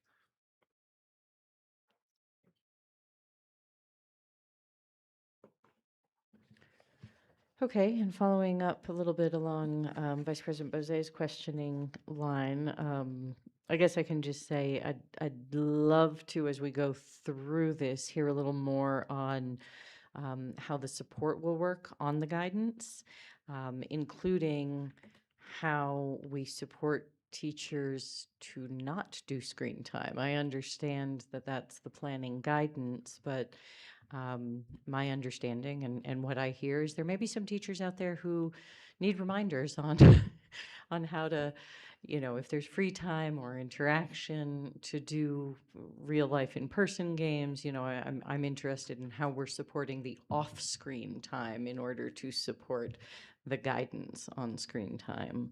I don't know, Mr. Hagley, if you want to say anything about that. Sure. So principals will continue to do regular walkthroughs through classrooms, so they'll get at least a bird's eye view of what the actual percentage of device use is looking like in their classrooms at their school sites. Teachers will receive professional support through their PLC networks and working together to collaborate in common planning together. That will be facilitated by instructional coaches and the administrators at the school site. Our DLCs will also be providing direct support to teachers as well.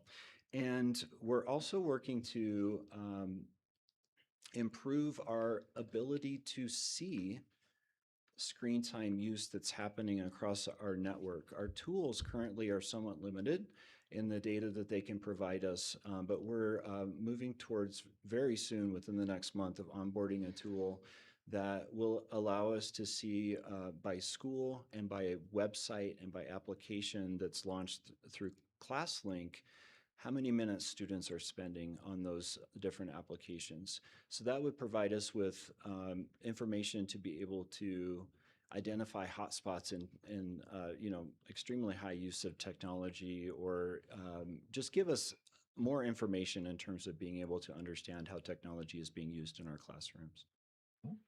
Thank you. I appreciate that. And this screen time guidance that was in our packet to complement the presentation is sort of what is in development that would be then communicated in the communications plan you outlined. Am I correct about that? That is correct. That document is primarily intended for our teaching staff, but it will also be provided to our families and community members on the digital wellness website. Okay. Um, a few things you said, I mean, honestly, I just want to say thank you to all of you. This is really thrilling to me, and seeing the digital wellness resolution come to life is wonderful. So I really appreciate it. I also heard embedded a little bit in what you said, and the superintendent, I think, knows I feel strongly about this, but that there's continuous improvement process and feedback sort of built in hearing about the carts for if we need them for older grades, third grade and beyond. And I just really want to say as we do that, I would agree with Vice President Bose that it's important to hear from families, classroom teachers, and I would actually add to that students. What we hear from students is, to their great innovative credit, they say, and my kid did a bunch of this. Oh, I was able to hack my Chromebook and I was able to get into this or that and the other. And truly, on some level, maybe we should encourage them and use them to poke holes in the thing as we're sort of working on this, and see where our adult designed systems are not working for the kids, and ask them for some of that. So it's just, kids will, especially when they're still young, they'll tell you everything. So we should ask them, and we should use that to strengthen our systems. Board Member Blaya, go ahead. Thank you, President Noble. I know you said that you're looking at trying to gather data in terms of website use and things like that, but is there any plan to do any kind of hardware, like enforcement of this? And also, what I mean by that is, for example, at my house, if, when my son was young, through his MAC address, if he was on at a certain time or something triggered that I didn't like at a certain time, it would just shut down because I didn't allow the MAC address traffic anyways. So I just forcibly shut down traffic between certain times, like dinner time and after like 9:30 or whatever it was. Is there any plans to kind of look at ways and means to forcibly mandate these limits? Yep. Connected with the data platform that we're exploring now, there's the ability for teachers to manage their devices during class time, and either provide only access to a certain resource or website or document, and to remove access to devices at a time of their choosing in the classroom. And that solution down the road can also provide us with the ability to do some of that outside of school hours as well. And so that is something that we could explore. Vice President Bose. Thank you, Board President Noble. Since Board Member Blaya, laid that out there, I would love to hear more when that tool is ready, what exact the specifics are around that, what you'll be collecting, if you'll tie it to students, where it's stored, all of those things, since that's been such an important topic tonight and will continue to be on our radar. Like, we know now that we need to ask those questions and be paying extra close attention. So I look forward to hearing more about that in the future. Anything else on this from the board? Okay, thank you all very much. Best wishes as you take this forward. Thank you. We'll go ahead and move on to our action items. We will begin with item A under Roman numeral 10, which is the National Education Association of Santa Fe Collective Bargaining Agreement.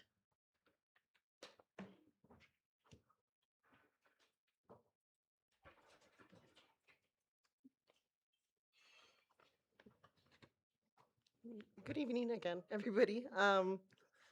I'm Alana Cartier, and I'm the vice president. I was the president of NEA Santa Fe last year. Our president is unable to be here tonight. So my colleague Vivian and I will be presenting our negotiations.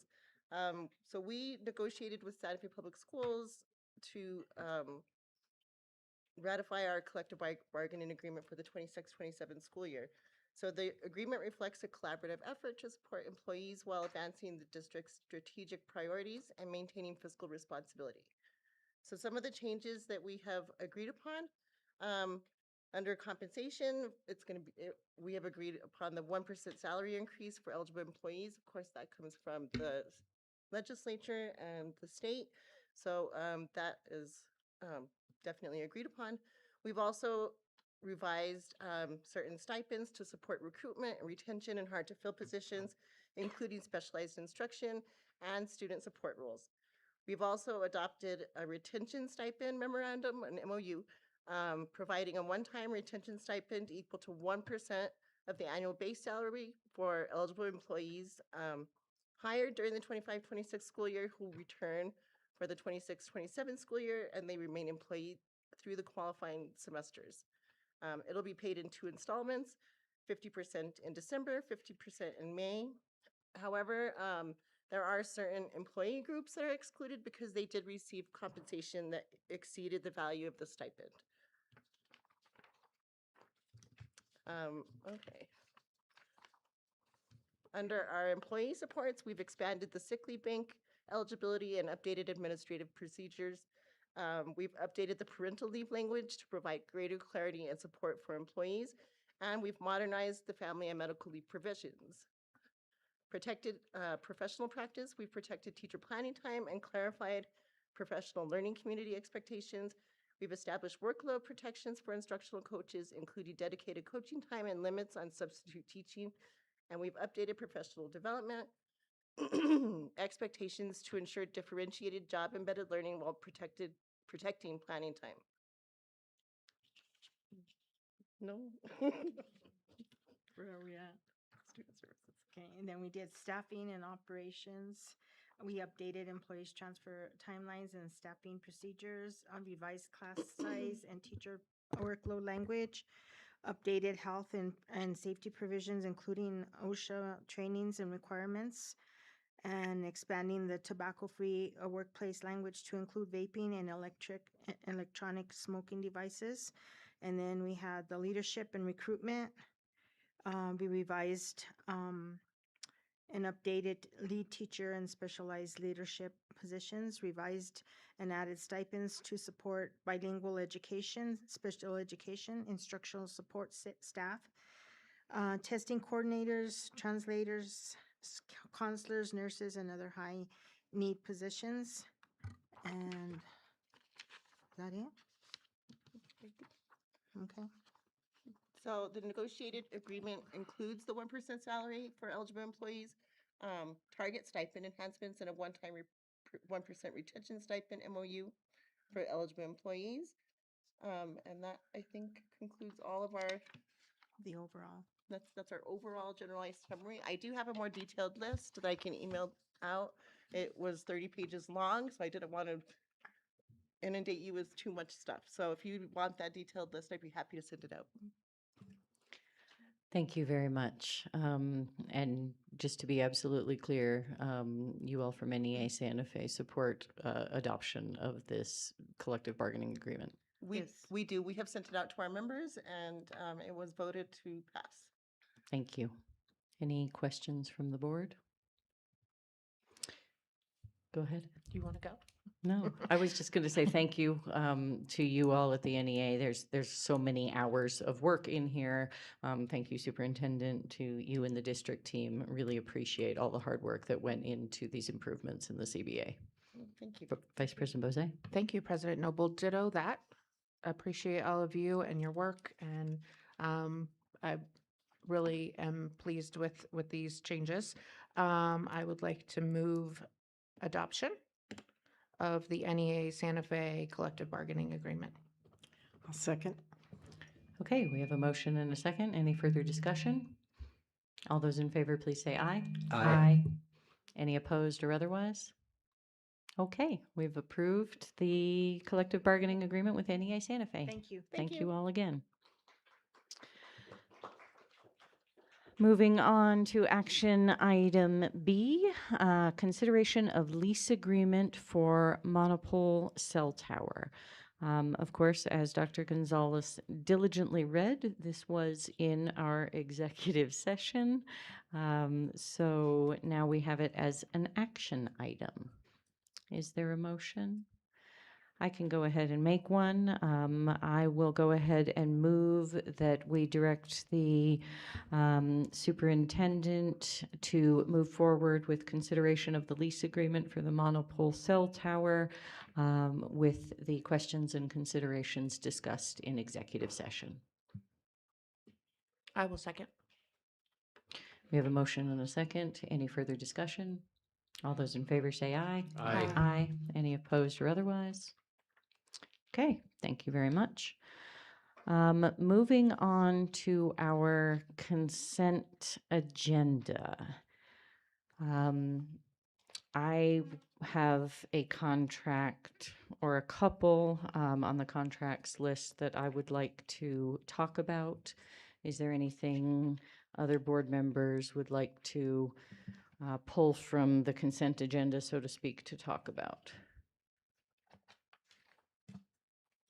Okay, I'll jump right in.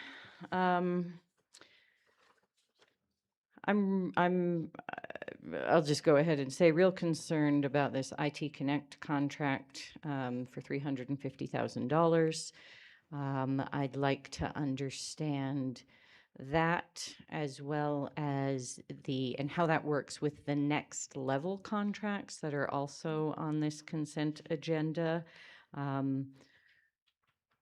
I read the whole IT contract, IT Connect contract, and it's pretty generalized in terms of what it says they're doing. So I'm hoping you can explain to me what they're doing, what Next Level's doing, how these things work together. President Noble, members of the board, and Superintendent Griffin, I can speak generally how we are tracking our work with these contractors, and then I have Assistant Director Victor Quintana from Safety and Security who can speak to more of the specific nitty-gritty. A policy and a procedure we're implementing this year is an internal tracking of the different work that we're doing with many vendors specific to your question with IT Connect as well as Next Level, looking at work around our cameras as well as our door swipe access. And so when a site is wanting to have work done, goes through an approval process before just one person unilaterally says, yes, we're going to add another door swipe. Specific to these contracts, I'm going to turn the mic over to Mr. Quintana. And as far as the different contracts, they basically the same. It's just one is utilized for larger projects and the others for smaller projects. So that's where IT Connect is used for the smaller projects and Next Level is used for the larger projects. Explain more about how the different technology, the example of like El Dorado and the Oh yeah, so like in El Dorado, for example, there was a request for cameras to be stretched out to the football field. And like IT Connect could potentially get it done, but it would take a lot more of their resources to get it done, where Next Level has the equipment to get it done in-house. So that's where we utilize that company over one. And where is that interface managed? Is it where in the organization is it managed? Is it with the security team? Is it with the technology team? How does this work? It's with a little bit of both. So it would originate primarily from safety and security, and then it would go through a process for approval. And then we do consult with Patricia Nordby and her team as well. There are some things that we could do in-house with our existing staff. However, much of the safety and security work with the cameras is contracted because the scope of our technology team primarily is teaching, learning, staff devices, student devices. Fair enough. Thank you. I think the answer I heard embedded here is yes, but are we installing additional cameras under these contracts? Yes. How are those decided? It's all based on just trying to figure out if there are blind spots and how we can actually see if it's needed in each school and by request by the principals. Okay, so there is conversation with the principals at each school site? Absolutely. Okay. Do they have audio capability, these cameras? Negative. None of them? Well, the camera itself, they have capabilities, but they are not active in any of them. Enabled. How do we know that? We've done one audit and we have another audit coming up with another company to ensure that. Okay. And we've also had like actual written documents with these companies to make sure that they're not enabling any of it with any installation. I appreciate that. Go And then ahead. also Matthew Bayard in Patricia's team is able to pull reports, and he has pulled some reports for us, looking to see if the audio capability, if there's any data being pulled or stored from that, and it isn't. Okay. As far as I read, there is nothing in the contract that says anything about that. This is therefore not a contractual obligation. It is a working understanding. Is that right? That we don't have audio enabled? Correct. I don't see wording in the contract. You are correct. Thank you. Okay. Shifting gears on this, just because this is an area of concern to me. I guess my question is, and I don't know, Superintendent, if this team or anybody, but how do we budget, monitor, and control spending? Particularly, all of these contracts are slated to SB 9. So how do we monitor and understand the spending in SB 9 and the budget for? I think these are all under the Safety and Security Department, but how do we understand that? President Noble, if I could just jump in there at the end, because I have similar questions, and at the end of the year, I think at our last CRC meeting, we had similar questions as a committee, sort of wondering, because some of the projects that CRC oversees has SB 9 funding, it was like, how do we know which projects are and aren't, and who's tracking that? So I think that that's a relevant thing, and if we had a process of knowing that, that would be helpful. Okay, well, I'd love to hear the answer to my question at this time, as best we can. Thank you, President Noble, Vice President Bose, board members. We have an internal tracking process, and our executive leadership decision has part of their Monday meetings is looking through the spending from different sources, including SB 9. When multiple contracts come through, we also look at those and keep track of those and make sure that we're asking the hard questions as well. Why are we, what are we doing with IT Connect versus Next Level, and learning the hardware versus software differences, and just keeping track of it internally. Okay, I appreciate that. I mean, I'm guessing it's not every Monday, but let me also reframe my question. How does the board know what's being spent out of SB 9? And maybe this is related to the CRC thing, but I really am interested in us exercising our duty of oversight on that budget and the spending and how it works. Thank you, CFO Halford. Yes. Good evening, Board President Noble, Superintendent Griffin, members of the board. As you know, we have several different capital outlay funds, and each has some unique characteristics. One, for example, allows for salary and benefits, and others, the education technology one is specific for those type of expenditures. SB 9 is one that is generated with property taxes. I did notice when I got here that the balance had been growing. I think we were using some others when this one was probably the better fit. So we're always evaluating, what the balances are, what it's bringing in every year, and what it could be used for, and try to make the best fit a purchase to which of these capital outlay funds is the best fit for it. And I've encouraged SB9 to. It seemed like it had been underutilized in the last year or so. Thank you. I appreciate that. And I don't doubt that there's good controls at the staff level. And again, sort of my interest is in part, and if we need to talk about it another time, but how the board gets an understanding of SB9 and maybe the other HB 33, I guess, is our other mill levy spending and our progress and budgeting around that. President Noble, Vice President, board members, I've seen a process in other districts where we can do a budget update and just update the board on these specific items that you're requesting, and just like a quarterly sort of just check in. This is where we're at. This is what the spending has gone towards, if that would please the board. Okay, well, I'm seeing nodding across the dais here, so I think that'd be wonderful, and maybe we can even, obviously there's the budget to actuals thing that we do in the audit committee all the time, but with a little bit more granularity on some of these funding sources and even the areas that they're going to. Okay, next area of questions is basically, and maybe we could even scroll to, there was a cover sheet. If we could go up on this page, sorry, to page 1 at the beginning there.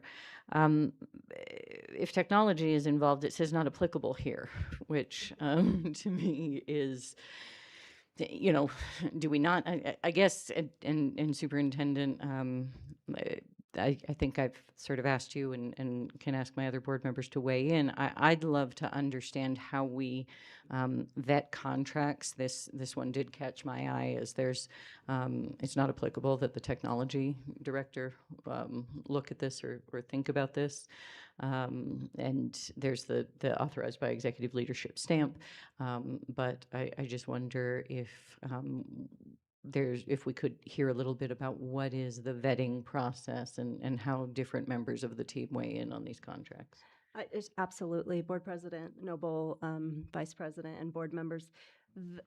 Part of the process really is the fact that whether or not this is a new contract or not. In this contract we've had, it's a repeated contract year after year after year, and so in the original, if it's a brand new contract that is originally coming to us, the vetting is much more rigorous. Our general counsel won't necessarily read every single contract that comes through, but he will read every new contract that comes through. So this is a contract that has existed in the past. Okay. Well, you stole my thunder there, because the general counsel's signature is not on the signature page, nor is yours. If we go to the end of the contract, which, also concerning. And I guess I appreciate that, and I think that makes a lot of sense. I just want to say on this particular thing, I'm not comfortable with it not being rigorously vetted, even though it is a continuous contract. And sorry, go ahead. No, President Noble, I don't usually sign contracts till after the board approves it. Fair enough. That makes sense. Thank you. So, I can stop at this point. I guess I'm going to say to my fellow board members, I'm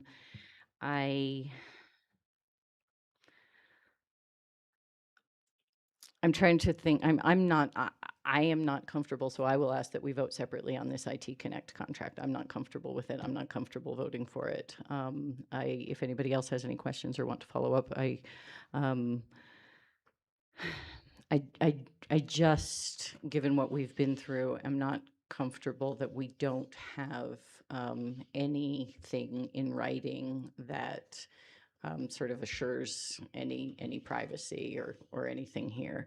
I'm thinking hard about the next level stuff. I think those are newer contracts. I didn't have a chance to read that, but I may just say personally that I will ask the board to look at these contracts separately so that I cannot vote for them. Anything? Yeah. Vice President Bozay. Thank you, President Noble. I am curious on another item here for the crossing guards. Is that the same kind of contract that we've always had? Is this a new company that we're working with? This is not a new company. This is an ongoing practice, and it's in partnership with the city. Again, Victor can speak to it more. Yeah, so All City Management is based out of California, if I'm not mistaken, but they're one of the only ones that provide the crossing guard services. And since I've been on board with the Safety and Security Department since 21, they've been the ones that have provided the service. Okay. I always thought, and this could be my wrong assumption, that when we were talking about the city, we were talking about the city of Santa Fe and a partnership with them for crossing guards? Yes, funding wise, yes, it is. Okay. But through this company. Okay. And is this our portion of that and the city pays? So yeah, they it's a partnership, so they pay a portion, we pay a portion. Okay. And is this our portion or is this the whole portion and we'll get some reimbursement from the city? We get reimbursement from the city. Okay. Thank you. All city management in partnership with the city of Santa Fe.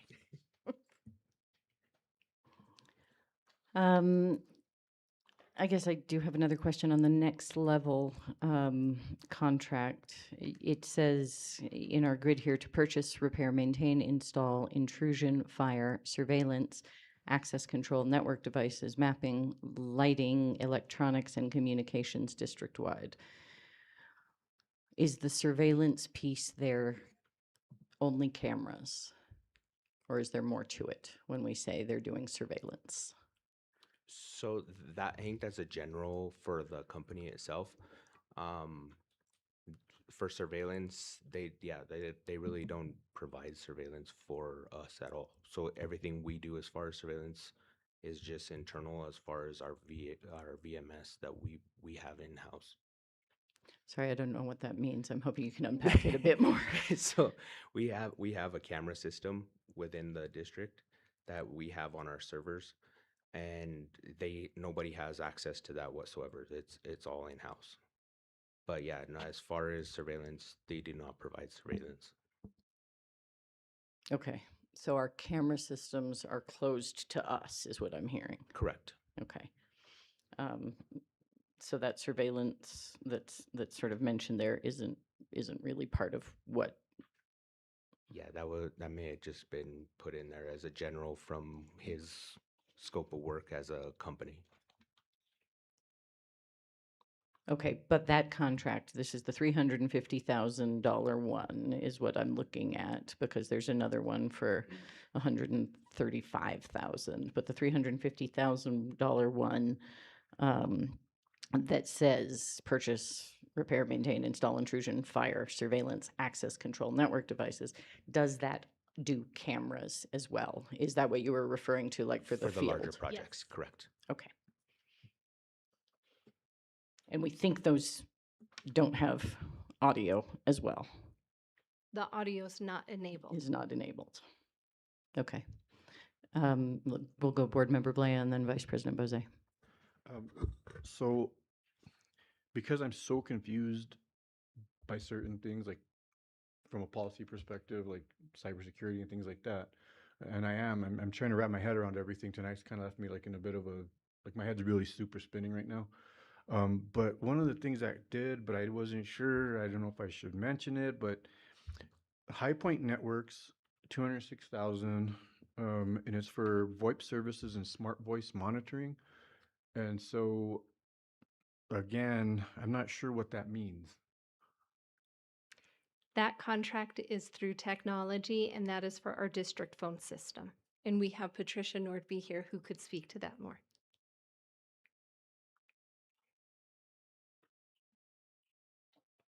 Would you like Ms. Nordby to come up? Yeah, I mean, because I just don't know what smart voice monitoring is, because you're moving, I mean, I know what VoIP is, I just don't know what smart voice monitoring is and how that's. Well, this is what we get to do. We get to ask questions, Ms. Nordby. Good evening, President Noble, Superintendent Griffin, and board members. The smart voice monitoring for our VoIP system, it's just the solution that we're using through Mitel to monitor our system and maintain services.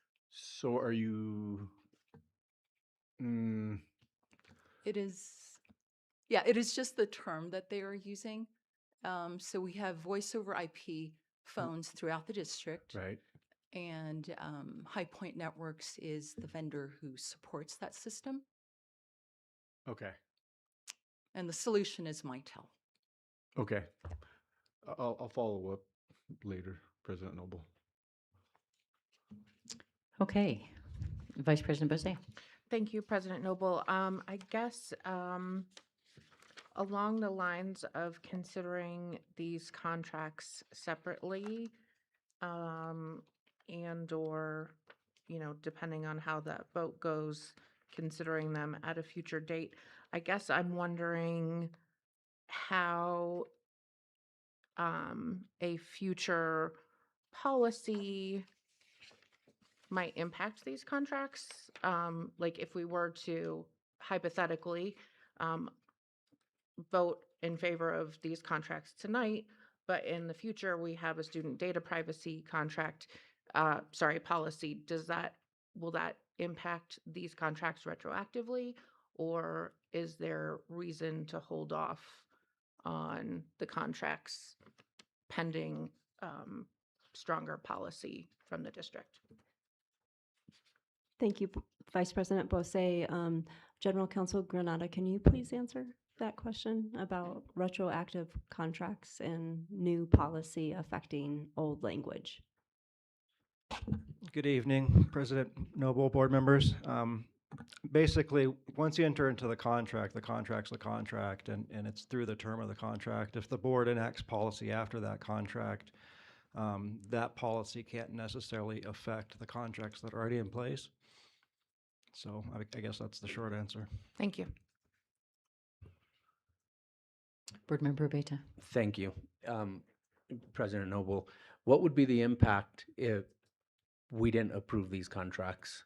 I mean, what's going to happen tomorrow and the next few days because you don't have a contract in place for Yeah. these services? Well, we have our existing camera systems, so should a camera break, we wouldn't be able to repair the camera. We wouldn't be expanding cameras, but what we have is already in place.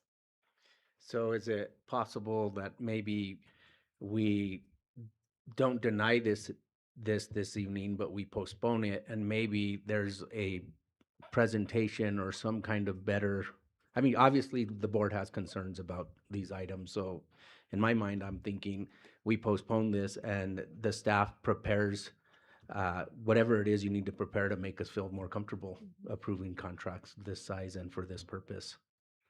Thank you, President Noble, Board Member Abeta. One of the things I'm hearing is updating contract language to include some privacy about data and audio recordings. And so perhaps we could bring updated contracts with language that would please the board.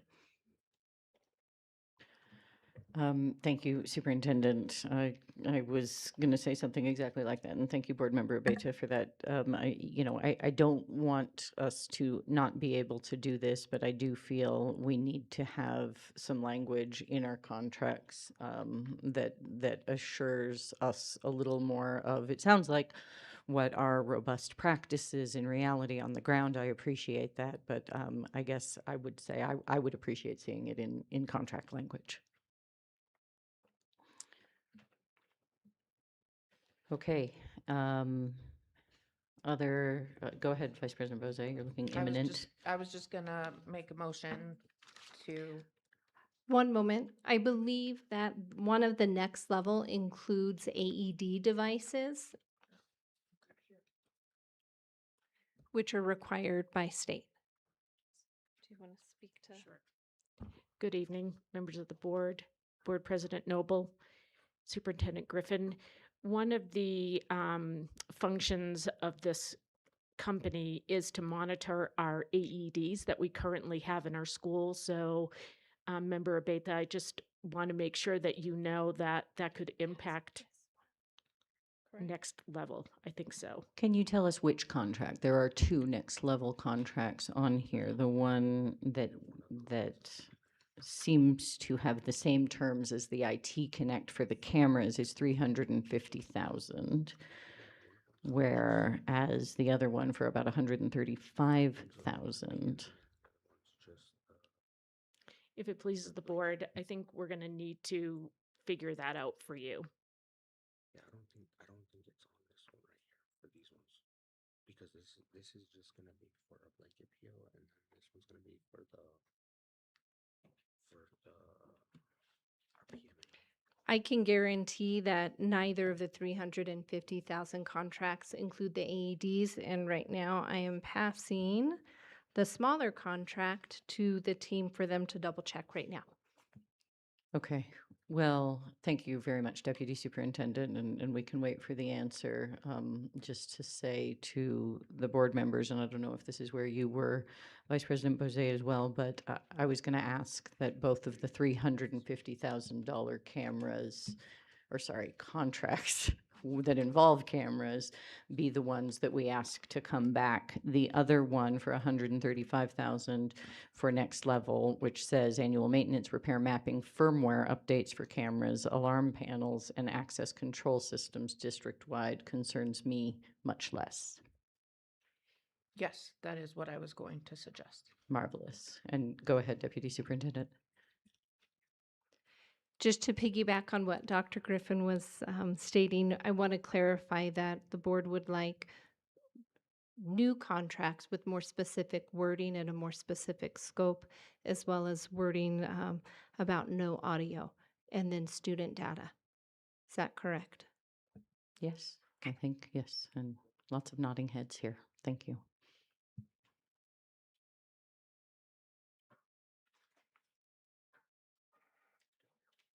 I love that they're providing soap and water.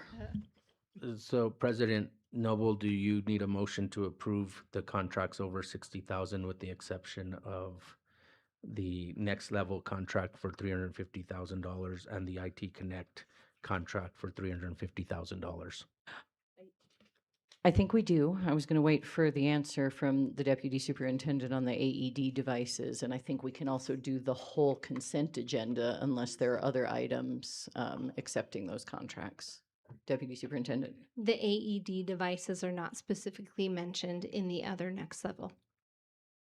So we don't know where they are. At this time, no.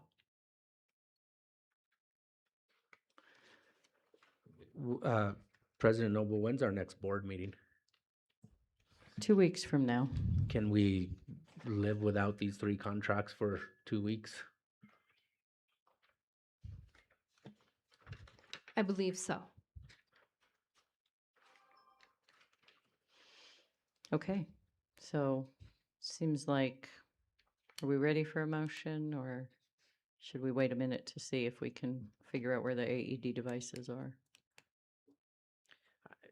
If we could wait 2 weeks, I would hate to approve something that we don't want to approve, and yeah, fair enough. because staff was under the gun trying to find language in a contract. Yep, fair enough. And just to be clear, I think Vice President Bozé and I were aligned on not approving the two contracts that involve cameras, which are both for $350,000. But I think we were both okay with the other next level contract for 135. Is that? Yeah, I mean, it sounds to me like that's more routine maintenance service of existing systems. Correct. Is that comfortable for the rest of the board, or would anyone else like to make it 3 contracts rather than 2 that we pull out? Okay. All right, so I think we need a motion here on the consent agenda. All right. President Noble, I move to approve the consent agenda minus the 2 contracts for $350,000 each, as discussed, one for Next Level and one for IT Connect. Second. Okay, we have a motion and a second. Do we need a voice vote here? All those in favor say aye. Aye. Aye. Any opposed or otherwise? Motion carries. And we look forward to having those contracts back. Thank you. Thank you for answering all the questions. Okay, we'll move on to action item D, first reading of amended policy 310, automated external defibrillators, resuscitation, and do not resuscitate orders. Ms. O'Brien. Good evening again, Board President Noble, members of the board, Superintendent Griffin. We're here this evening. The Office of Student Wellness is proposing a repeal and a replacement of our current board policy 310, which is currently resuscitation and do not resuscitate orders that we brought to you and we passed last year. So our current policy in its current form really focus on discussing the implementation of the do not resuscitate orders that are written by medical providers for students with terminal illnesses. This updated policy that we're asking for your approval of includes language regarding the resuscitation to establish that would establish standardized procedures for cardiac arrest preparedness and to achieve compliance with NMAC 6.60.11. This NMAC requires automated external defibrillators, also known as AEDs, in all of our schools. It also requires CPR and AED certification for 10% of our school staff in every school site and other activities related to cardiac emergency preparedness, which includes now having a plan, a certified emergency response plan at every school site. This update also addresses new requirements from the House Bill 254, which was an act that was passed in the most recent legislature, requiring AEDs to be available during all school athletic activities. So we are this evening requesting your approval of this first reading and stand for any questions you may have. President Noble. Go ahead. I approve the first reading of amended policy 310, automated external defibrillators, resuscitation, and do not resuscitate orders. Second. Okay, I'm pretty sure you missed the word motion, but that was a motion and a second. All right. I guess just on the spirit of a tiny bit of further discussion, what it reads like, I'm perfectly fine with this, it reads like an amendment, but we're saying repeal and replace instead. Why? Board President Noble, members of the board, Superintendent Griffin, instead of creating a new policy, Myrna and I felt, along with our general counsel, that this information would best serve in our current policy instead of creating a new policy. Okay, I guess I'm confused by why we're replacing it if it's not an amendment, but I won't get pedantic. It's all right. I don't have trouble with the substance of it. Thank you. Okay. We have a motion and a second. Any further discussion? All those in favor say aye. Aye. Any opposed or otherwise? Okay, we have approved the first reading. Thank you. Go ahead. May I speak? Yes, please. So Myrna did remind me, I apologize. So part of this is a name change. We're adding the information into, so we needed to do a repeal and replace. Okay, but we're keeping the number. Correct. Got it. Thank you. Yes, thank you. All right, moving on to action item E, our first reading of new policy 547, cybersecurity. Board member Juan Blea, do you want to kick us off here? President Noble. Yes, just, go ahead. Point of order, and maybe I just don't know what I'm doing, but this is a policy, and it was submitted by a board member. Do we have board protocols that, I guess my concern is, I'm used to board members submitting resolutions and like higher level stuff and not policies and getting kind of into the weeds. But I don't know if should we have staff present this instead of a board member? Or, because again, it's a policy, it's not like, it's more management than governance, if we're calling it a policy. It's a good policy, and it has, but again, I guess I just don't want to be going out of, the norm for board members to start digging into policies. And I don't know, I was confused, and maybe I should have brought it up under approval of the agenda when I saw board member Blea on there, because I'm used to seeing board members under resolutions, or like us introducing a resolution saying, will staff draft a policy that does this or this? So I don't know. I will go ahead and say in my experience, and I appreciate that clarity, and we could have talked about it. I did ask that Board Member Blair's name be put on this as he sort of feels like the introducing entity. But I think you're right, and I think it does bear a conversation. In my experience, I don't believe we've had board members bring policy forward. It has been practice more often to do a resolution or an action to direct the superintendent and team to develop a policy. So I think you raise a fair point here. I mean, I don't know what that means for this policy this evening, and maybe we have a larger discussion, say, on Saturday about this topic in general. I just wanted to just bring it to our attention, and I don't want us to adopt something that we really need, but we did it wrong because it was initiated or led by a board member and not staff, or there isn't a resolution that was adopted by the board first that gave authorization for this policy to be adopted. Again, maybe we're fine and it's a good policy, but I just want to make sure we're not violating any kind of board member protocols. Board President Noble, Board Member Abeta, we do have staff that can speak to this policy instead of, just, you can chime in, Board Member Blea. Thank you, Superintendent. Thank you, President Noble. Thank you, Member Abeta. As this wasn't, first of all, I don't believe that there's anything wrong with the board member introducing a policy. I think that is within our purview of action. And I would disagree. Is there? Well, there's a difference between governance and management, and I guess you got to define which is governance and which is management. So I consider myself an expert, maybe say in HR, but that doesn't mean I'm going to come in here and say I want to change this policy or this policy or this policy, how we're hiring, just as an example. Well, and we probably all have 5 different opinions on what governance and management is. But again, I've never, in the 4 years or 5 years I've been on this board, I've never seen a board member bring forward a policy. And I'm not saying there's something wrong with it. And maybe we don't, the rules are silent and we don't have board member protocols and we need to establish some. But again, I just think I don't want us to start drifting into management waters or waters that, when I was appointed to this board, I was told the only thing board members do is hand out high school diplomas and hire or fire a superintendent. And so, Yes. well, that's the problem, a bit more, but how much more? Because we're going from resolution now into policy development.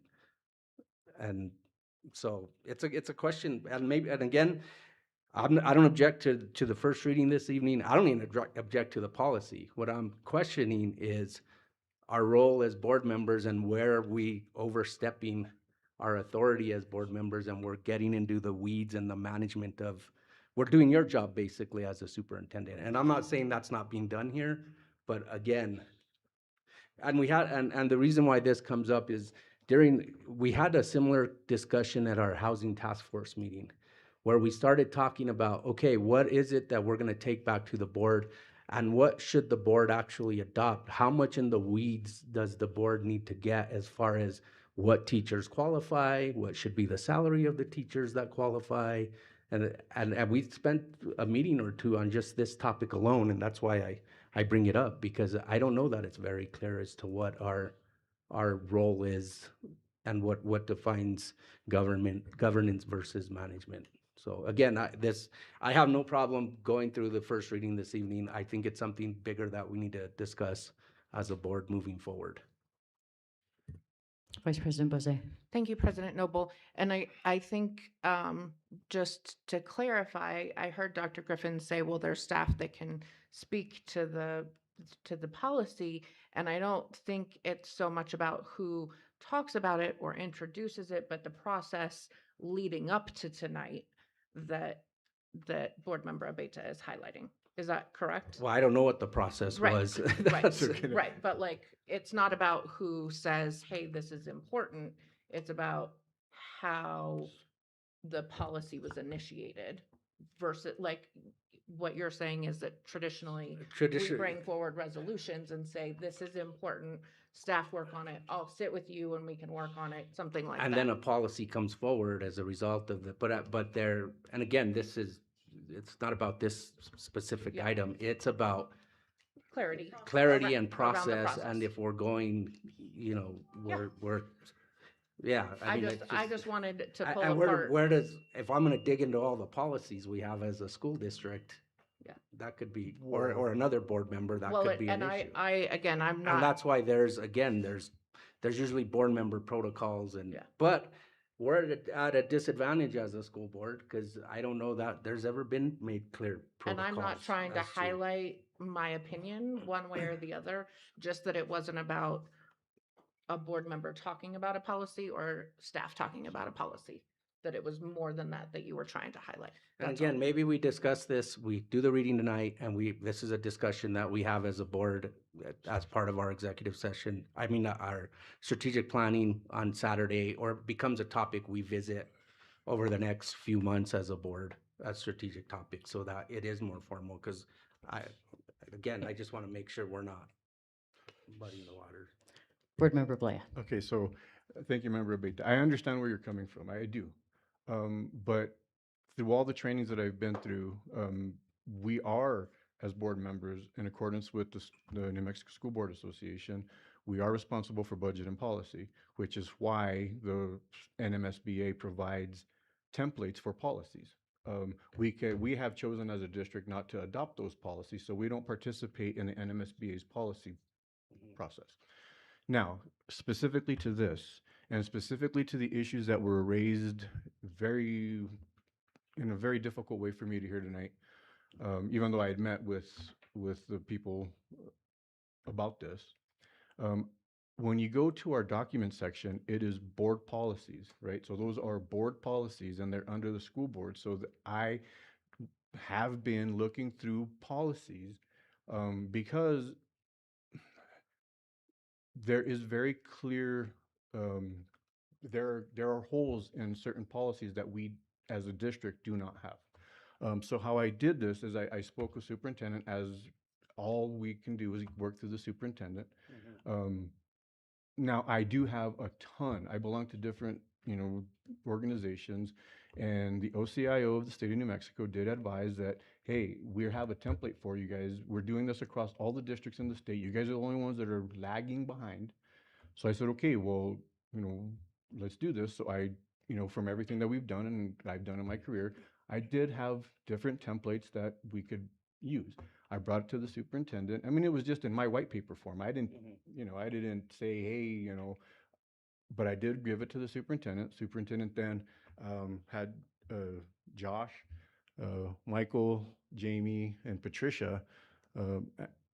You were there too. And so we had different meetings, several meetings, to go over this policy, and staff put it in the right format. We went over everything.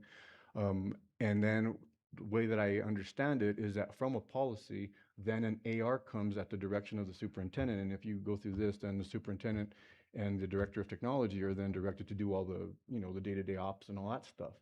But from a policy perspective, I do believe that it is under our purview, from what like I said, understanding of school board trainings, that we do bring policy. There is a difference between policy and resolution, obviously, to your point, but both are under our purview.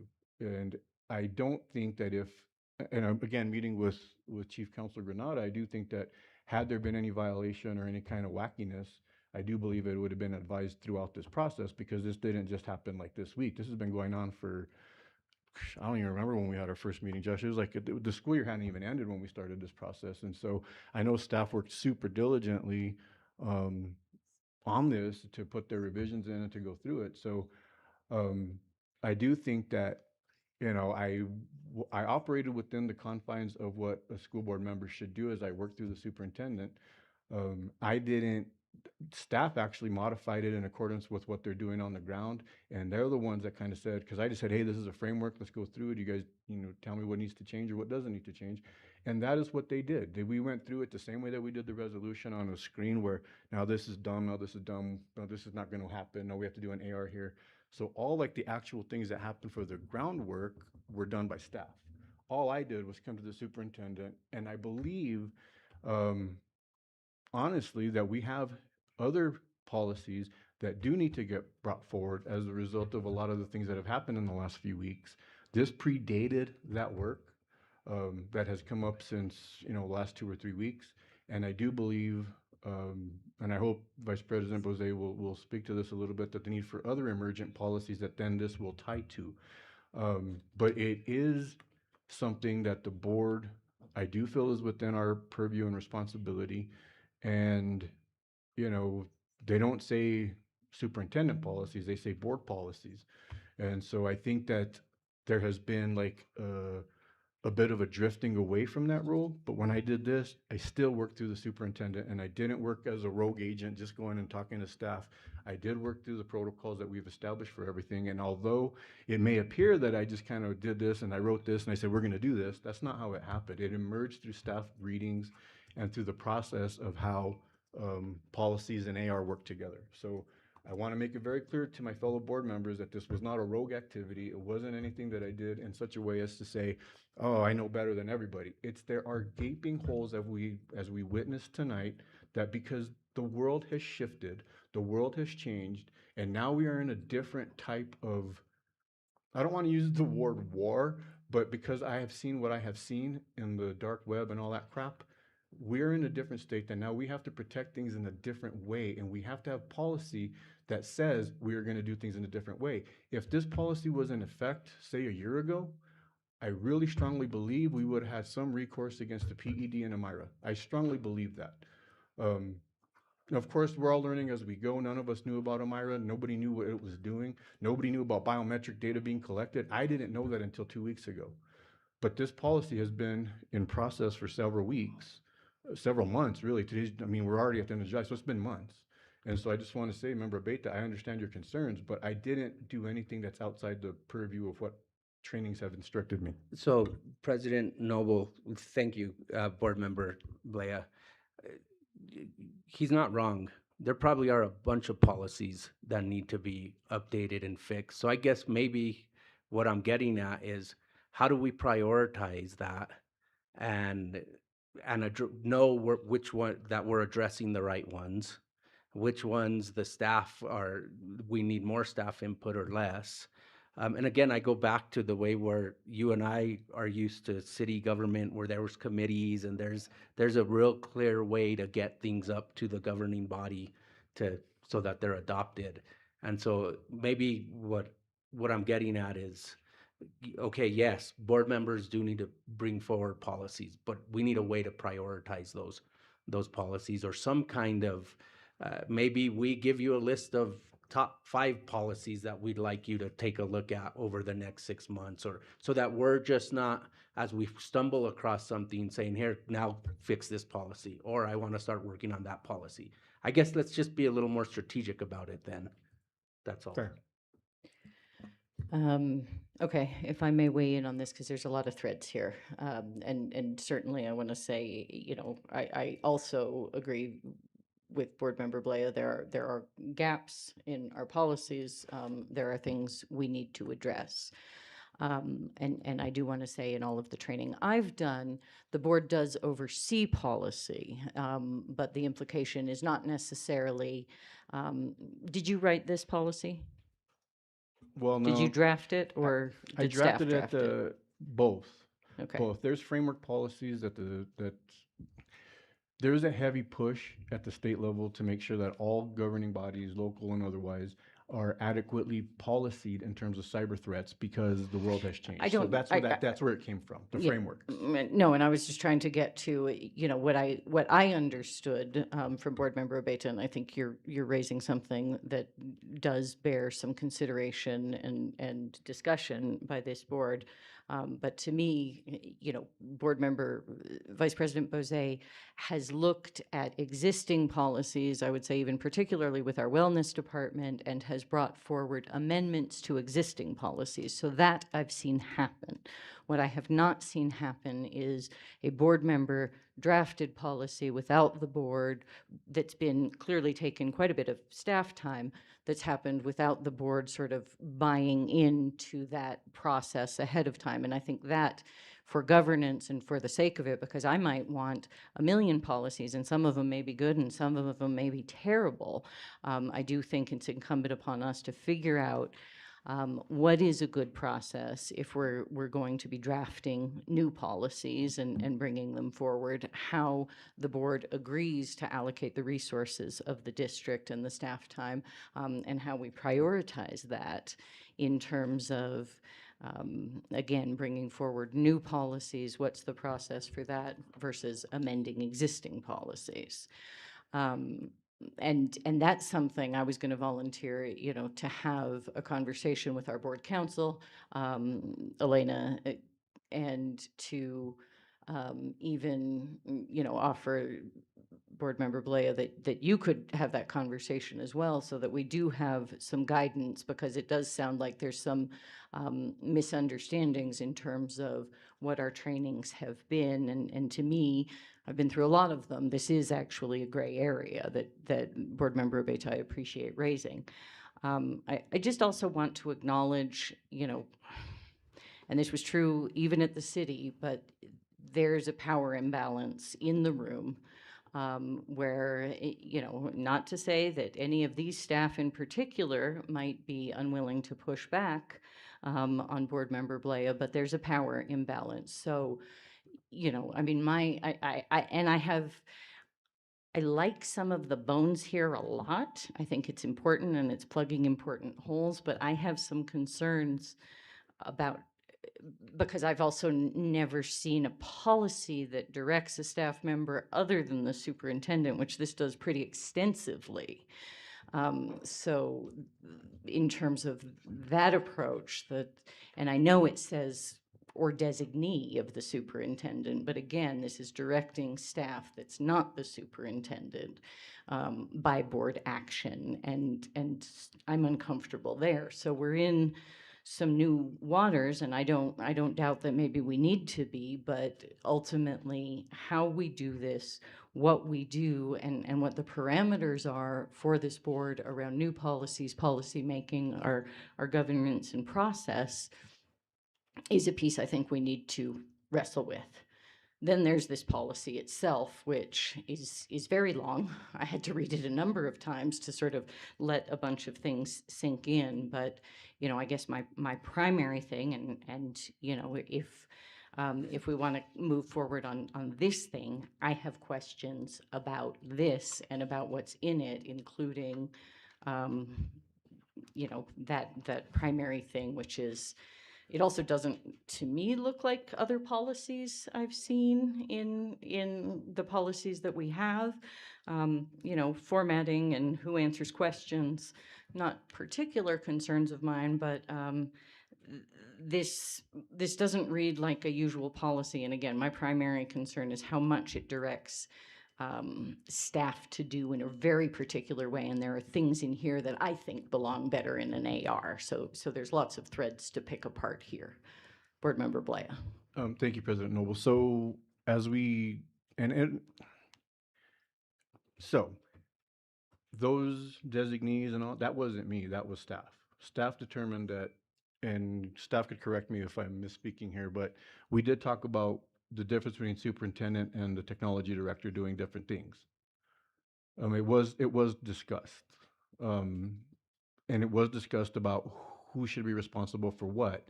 And in terms of how these things are happening on the ground, I stayed out of those discussions. I did listen because I'm very curious about this.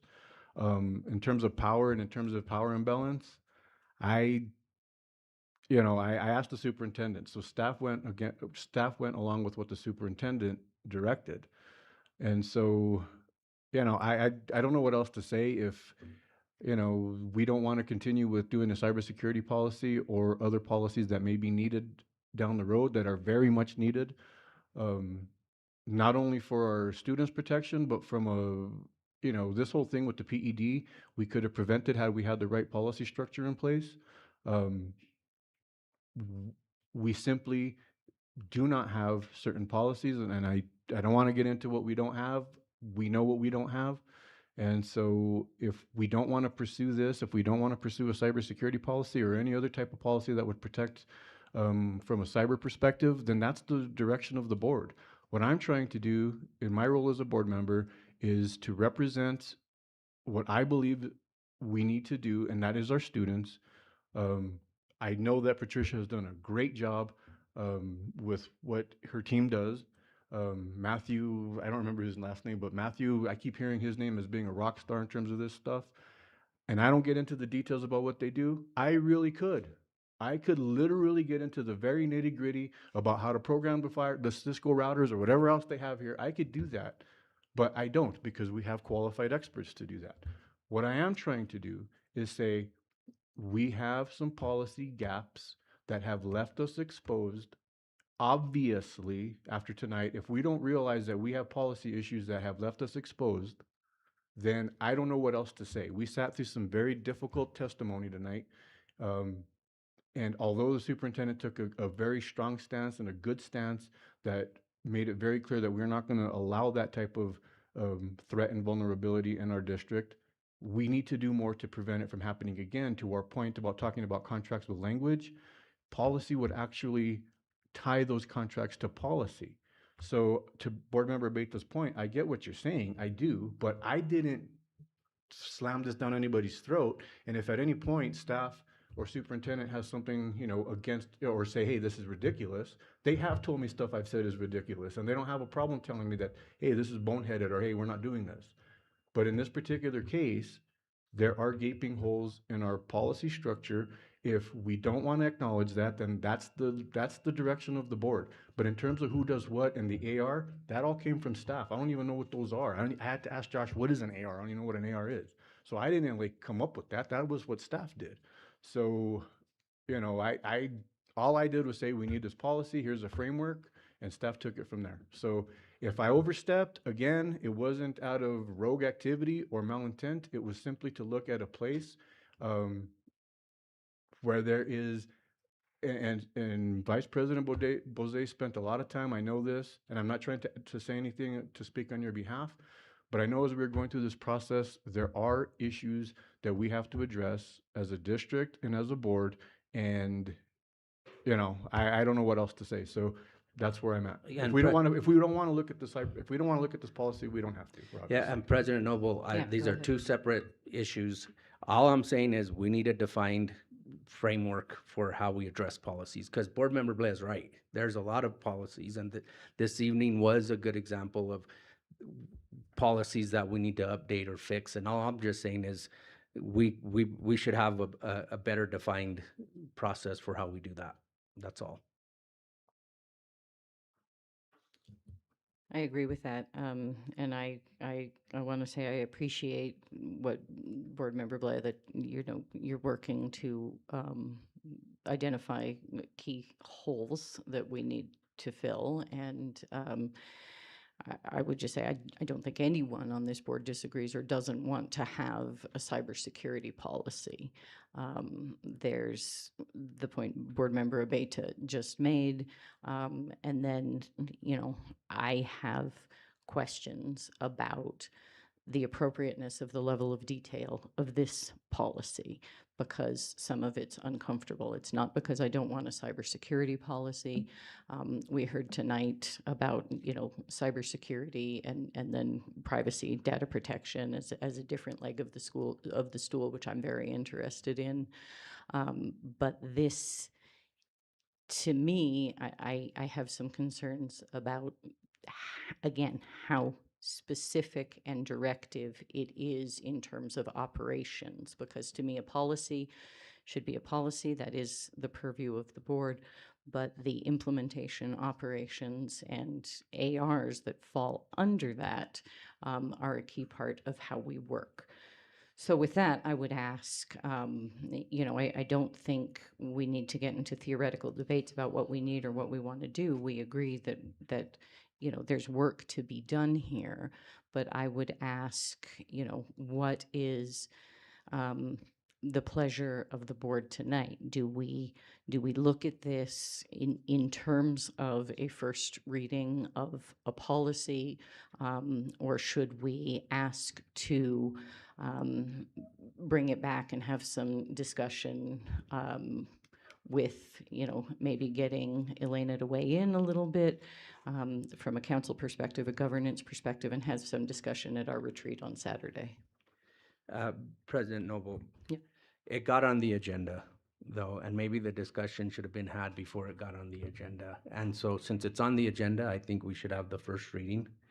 And then we can, after we have the reading, we'll raise our concerns, whether it be this evening or before the second reading is done.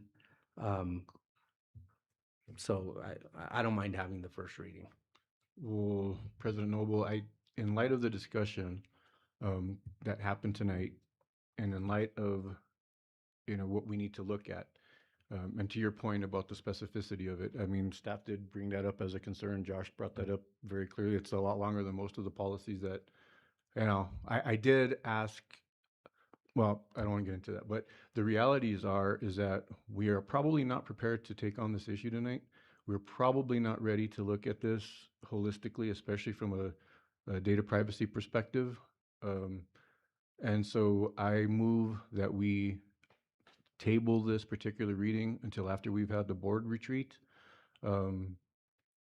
because I do think that we need to get on the same page about what we're doing and how we're doing it. We need to figure this out because this cannot continue. To your point, I think what you said earlier about when you were, I don't know what the word is, when you were brought on, initiated. When you were initiated into, that's the word. When you were initiated, they were said, hand out diplomas and whatever. Well, that really, when we say stuff like we're responsible for policy and budget, that's not insignificant. That's massive.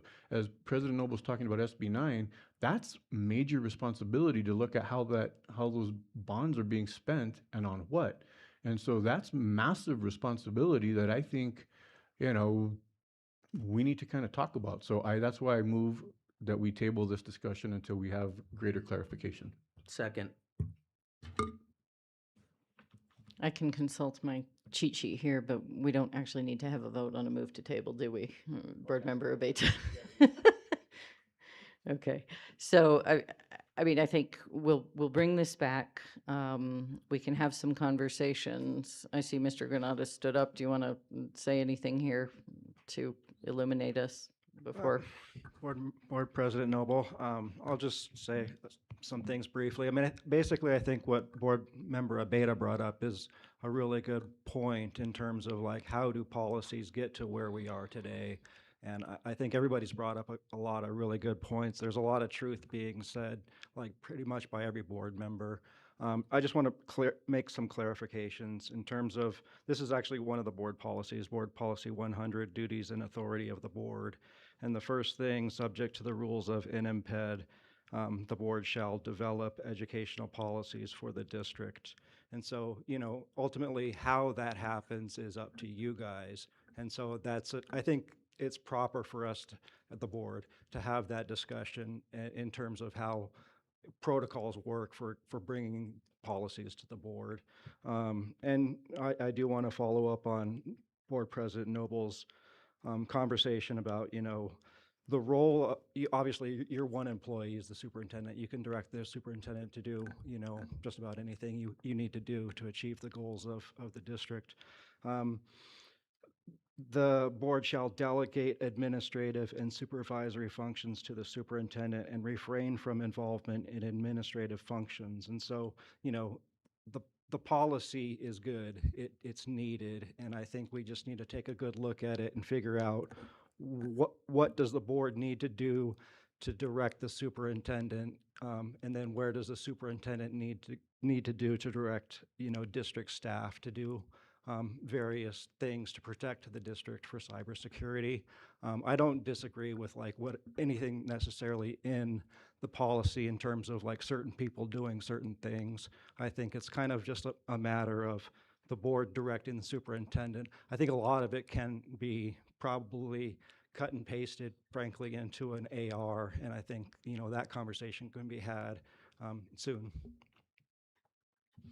Okay, thank you. I will own the fact, and I think Board Member Abeyta said it, maybe we should have had the conversation before it put on the agenda. That is, I have tried very hard for many years to encourage this board, as president or not, to be very inclusive of people bringing things forward and to make that a fairly low barrier. So I apologize if I neglected something in putting this on the agenda and doing that due diligence ahead of time, but I appreciate the comments and the discussion tonight. Okay, moving on. We are now at action item F, EJ Martinez closure assurances to implement conditions required by PED.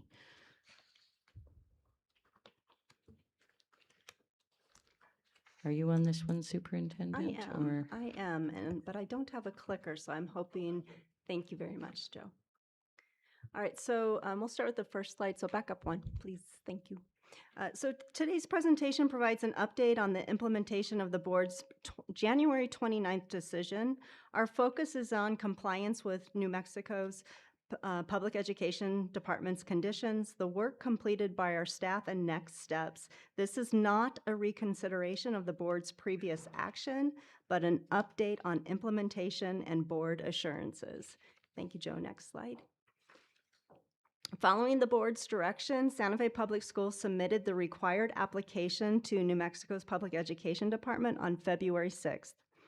Priority transfers were provided to EJ Martinez families in accordance with Board Policy and Administrative Regulation 534. On June 30th, New Mexico's Public Education Department granted conditional approval, allowing implementation to continue while requiring several additional actions. Next slide, thank you, Joe. New Mexico's Public Education Department requested additional communication and opportunities for public engagement. The district was directed to continually communicate directly with impacted families, continue accepting public feedback, hold a neighborhood meeting, present feedback to the board, as we're doing tonight, before providing assurances to PED. These requirements focus on the implementation and transparency. Thank you. PED also required continued support for impacted families. Priority transfers opportunities remain available throughout the fall semester. Transportation routes were reviewed to ensure students continue receiving transportation who were eligible, and these conditions ensured a smooth transition for students and families. District assurances to New Mexico's Public Education Department. Staff completed each of the required implementation activities. We developed and shared a comprehensive summary of the reorganization process. We held the July 14th neighborhood meeting and continued collecting public input. Priority transfers were honored for all requesting families and still continue to be honored. Transportation was reviewed and confirmed to support student access. Staff is recommending that the board approve the assurances documenting compliance with PED's conditions. I want to thank our staff, families, and community members who have participated throughout this process. Our goal has remained consistent to implement the board's decision thoughtfully, transparently, and with the best interests of students at the center. Tonight, we're asking for the board to affirm that the district has met conditions established by the New Mexico Public Education Department and authorize submission of the assurances of continued compliance. Thank you. Thank you, Superintendent. Questions on this? I'd move for approval. Okay, I'll second. And in a brief moment of discussion, I guess I also want to correct the record that has been printed at least twice this month that said that the board took this vote without any public comment. While I will acknowledge that the board took the vote on EJ Martinez without public comment that evening, as I know my fellow board members will remember, we did have hours of public comment at other meetings ahead of that. And I would just say those are not meetings I will soon forget. I am an alumni of EJ Martinez. It's a very beloved place for me. And we did have a lot of public comment, some of it even the same comments more than once, given how much we did. And you know, again, to acknowledge that the vote happened without public comment on that evening, but it is not accurate to say the board took this vote without public comment. Board Member Blea. And to further clarify, President Noble, that night we didn't have a public forum, but we did accept public comment through email. So we did even accept it that way. So we didn't have a public forum that night. Thank you. Yes. That is absolutely correct. Okay, we have a motion and a second on this. Any further discussion? All those in favor say aye. Aye. Aye. Aye. Any opposed or otherwise? Okay, thank you very much. Oh, two more action items under board discussion and possible action. Item 11, and Dr. Gonzalez did have to go for a family reason. But so we can always do this again. Item A, just to remind all of us, which Alma was very good about reminding me, item A is about putting ourselves places. Who is on the CRC, who is on the audit committee, who chairs these things, who is on the PI board, and who is the representative to NMSBA for us. I believe that's all of them. So what's the pleasure of the board? I don't love doing this without Dr. Gonzalez here, but I believe we also, if we can. Go ahead, Board Member Blaya. Do we have to make changes? We do not. I mean, I think we should, if we don't want to make changes, we should do our nominations for everything to stay the same. In other words, re-up on the nominations for the new year, but President Noble, yes. I suggest that we wait if we're having another meeting in 2 weeks. Our CRC meeting isn't until after that, and so you all had audit today, so there's no reason to make changes before our next meeting. Okay. If we decided to do that. Okay. Is that amenable with you both? Yes. Thank you. Okay. All right, we will push on action item A. On action item B, I went ahead and did the work, and all three of my nominees are ready to be reappointed. So if anybody else has some, I'd love to at least do those ones. So these are our community members who are serving on committees for action item B. President Noble, I am still trying to fill a CRC seat, but I was able to speak with Mr. Carl Luff, and he is willing to serve on the audit committee for this year. So I would like to reappoint Carl Luff to the audit committee. Okay, does anyone else have other audit? All right, then I'll go ahead and make a motion to appoint Carl Luff for Board Member Bozay and Lynn Heffron, who's agreed to serve again for me, to the Audit Committee for school year 26-27. That's a motion. I will if second. Didn't say the word. Okay, we have a motion and a second. All those in favor? Aye. Any opposed or otherwise? Okay, moving on to the CRC. I have my two nominees willing to serve again. Anybody else want to renominate their CRC people? Or President Noble, nominate? I thought we did that, or I did it at the last meeting or 2 meetings ago. Because if you believe you did. I think I did with okay. both my CRC. I still have a vacancy on audit, but I thought I made that clear a couple of meetings ago. I think you're right. Okay, perfect. I was going to say, Alma handed these. Okay, so you've done that. I've done it for my one that I have. On the CRC. Okay, and do you have any to do, or no? You did, okay, and again, Sarah can probably tell us if it's on the sheet. You're good? Okay. Your people are Let me go ahead and make a motion to nominate April Gallegos and Daniel Werworth to serve on the CRC for FY or school year 26-27. I'll second. We have a motion and a second. All those in favor say aye. Aye. Any opposed or otherwise? Okay, we've done that. Thank you very much. We'll move on to advanced planning. Any changes, Superintendent? President Noble? Yes. Before we move on from board discussion and possible action, can I? Oh, I'm sorry, Just, yes. I would love to have a brief conversation about data privacy. And bringing that forward at a future meeting. I really appreciate the advocacy of our community, the experts who have provided some framework to the district already. We had a really productive meeting this morning, and I want to stress very strongly that now that we're aware of these things, we have to act decisively and quickly and do everything that we can to protect our students. And honestly, it sounded like there's some staff data privacy concerns around AI. So I think this is data privacy and an AI policy, you know, down the line. These things all interact with each other, and it's, you know, it is moving quickly, and we need to do our part to make sure that things are safe. Board Member Blaya. First of all, I couldn't agree more, but I really loved your, President Noble, your stool analogy about legs on the stool.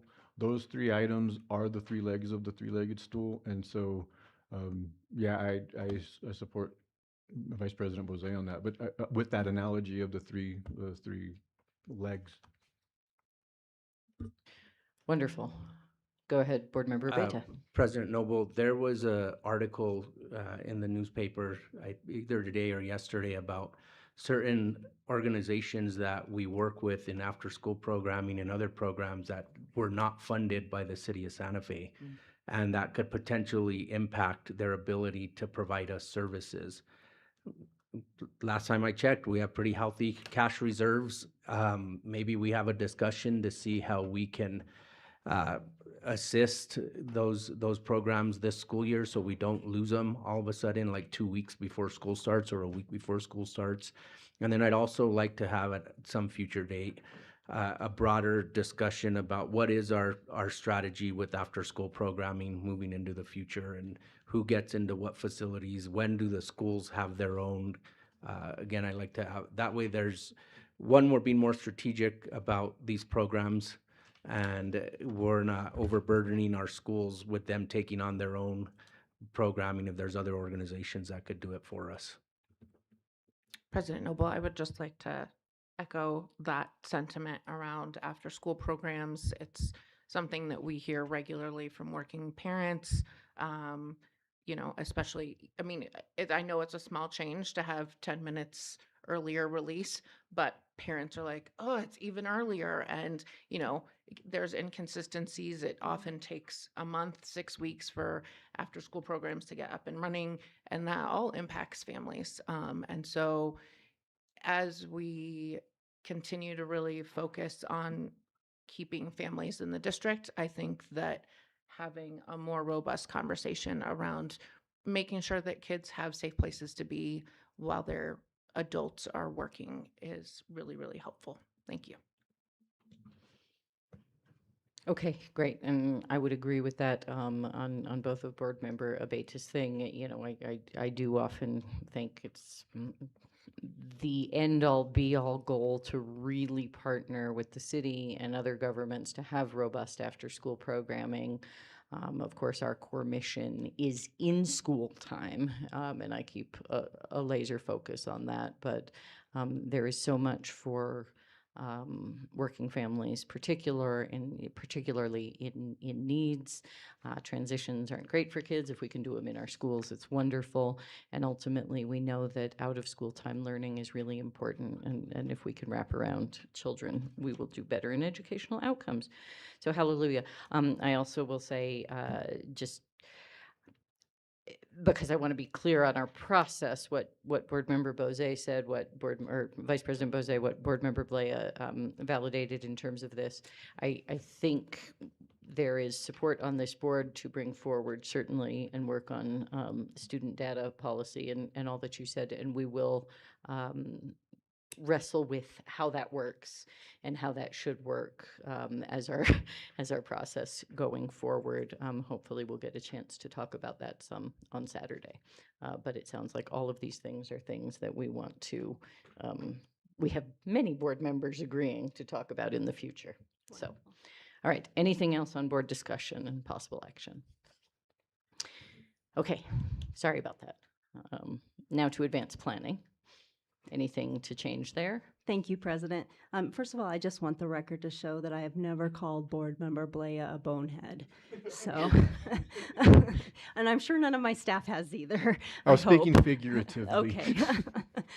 So for advanced planning, the board retreat, we have on here in our agenda that went out that the meeting will start at 9. At 8:30, we'll have pastries and coffee and things before the board retreat starts.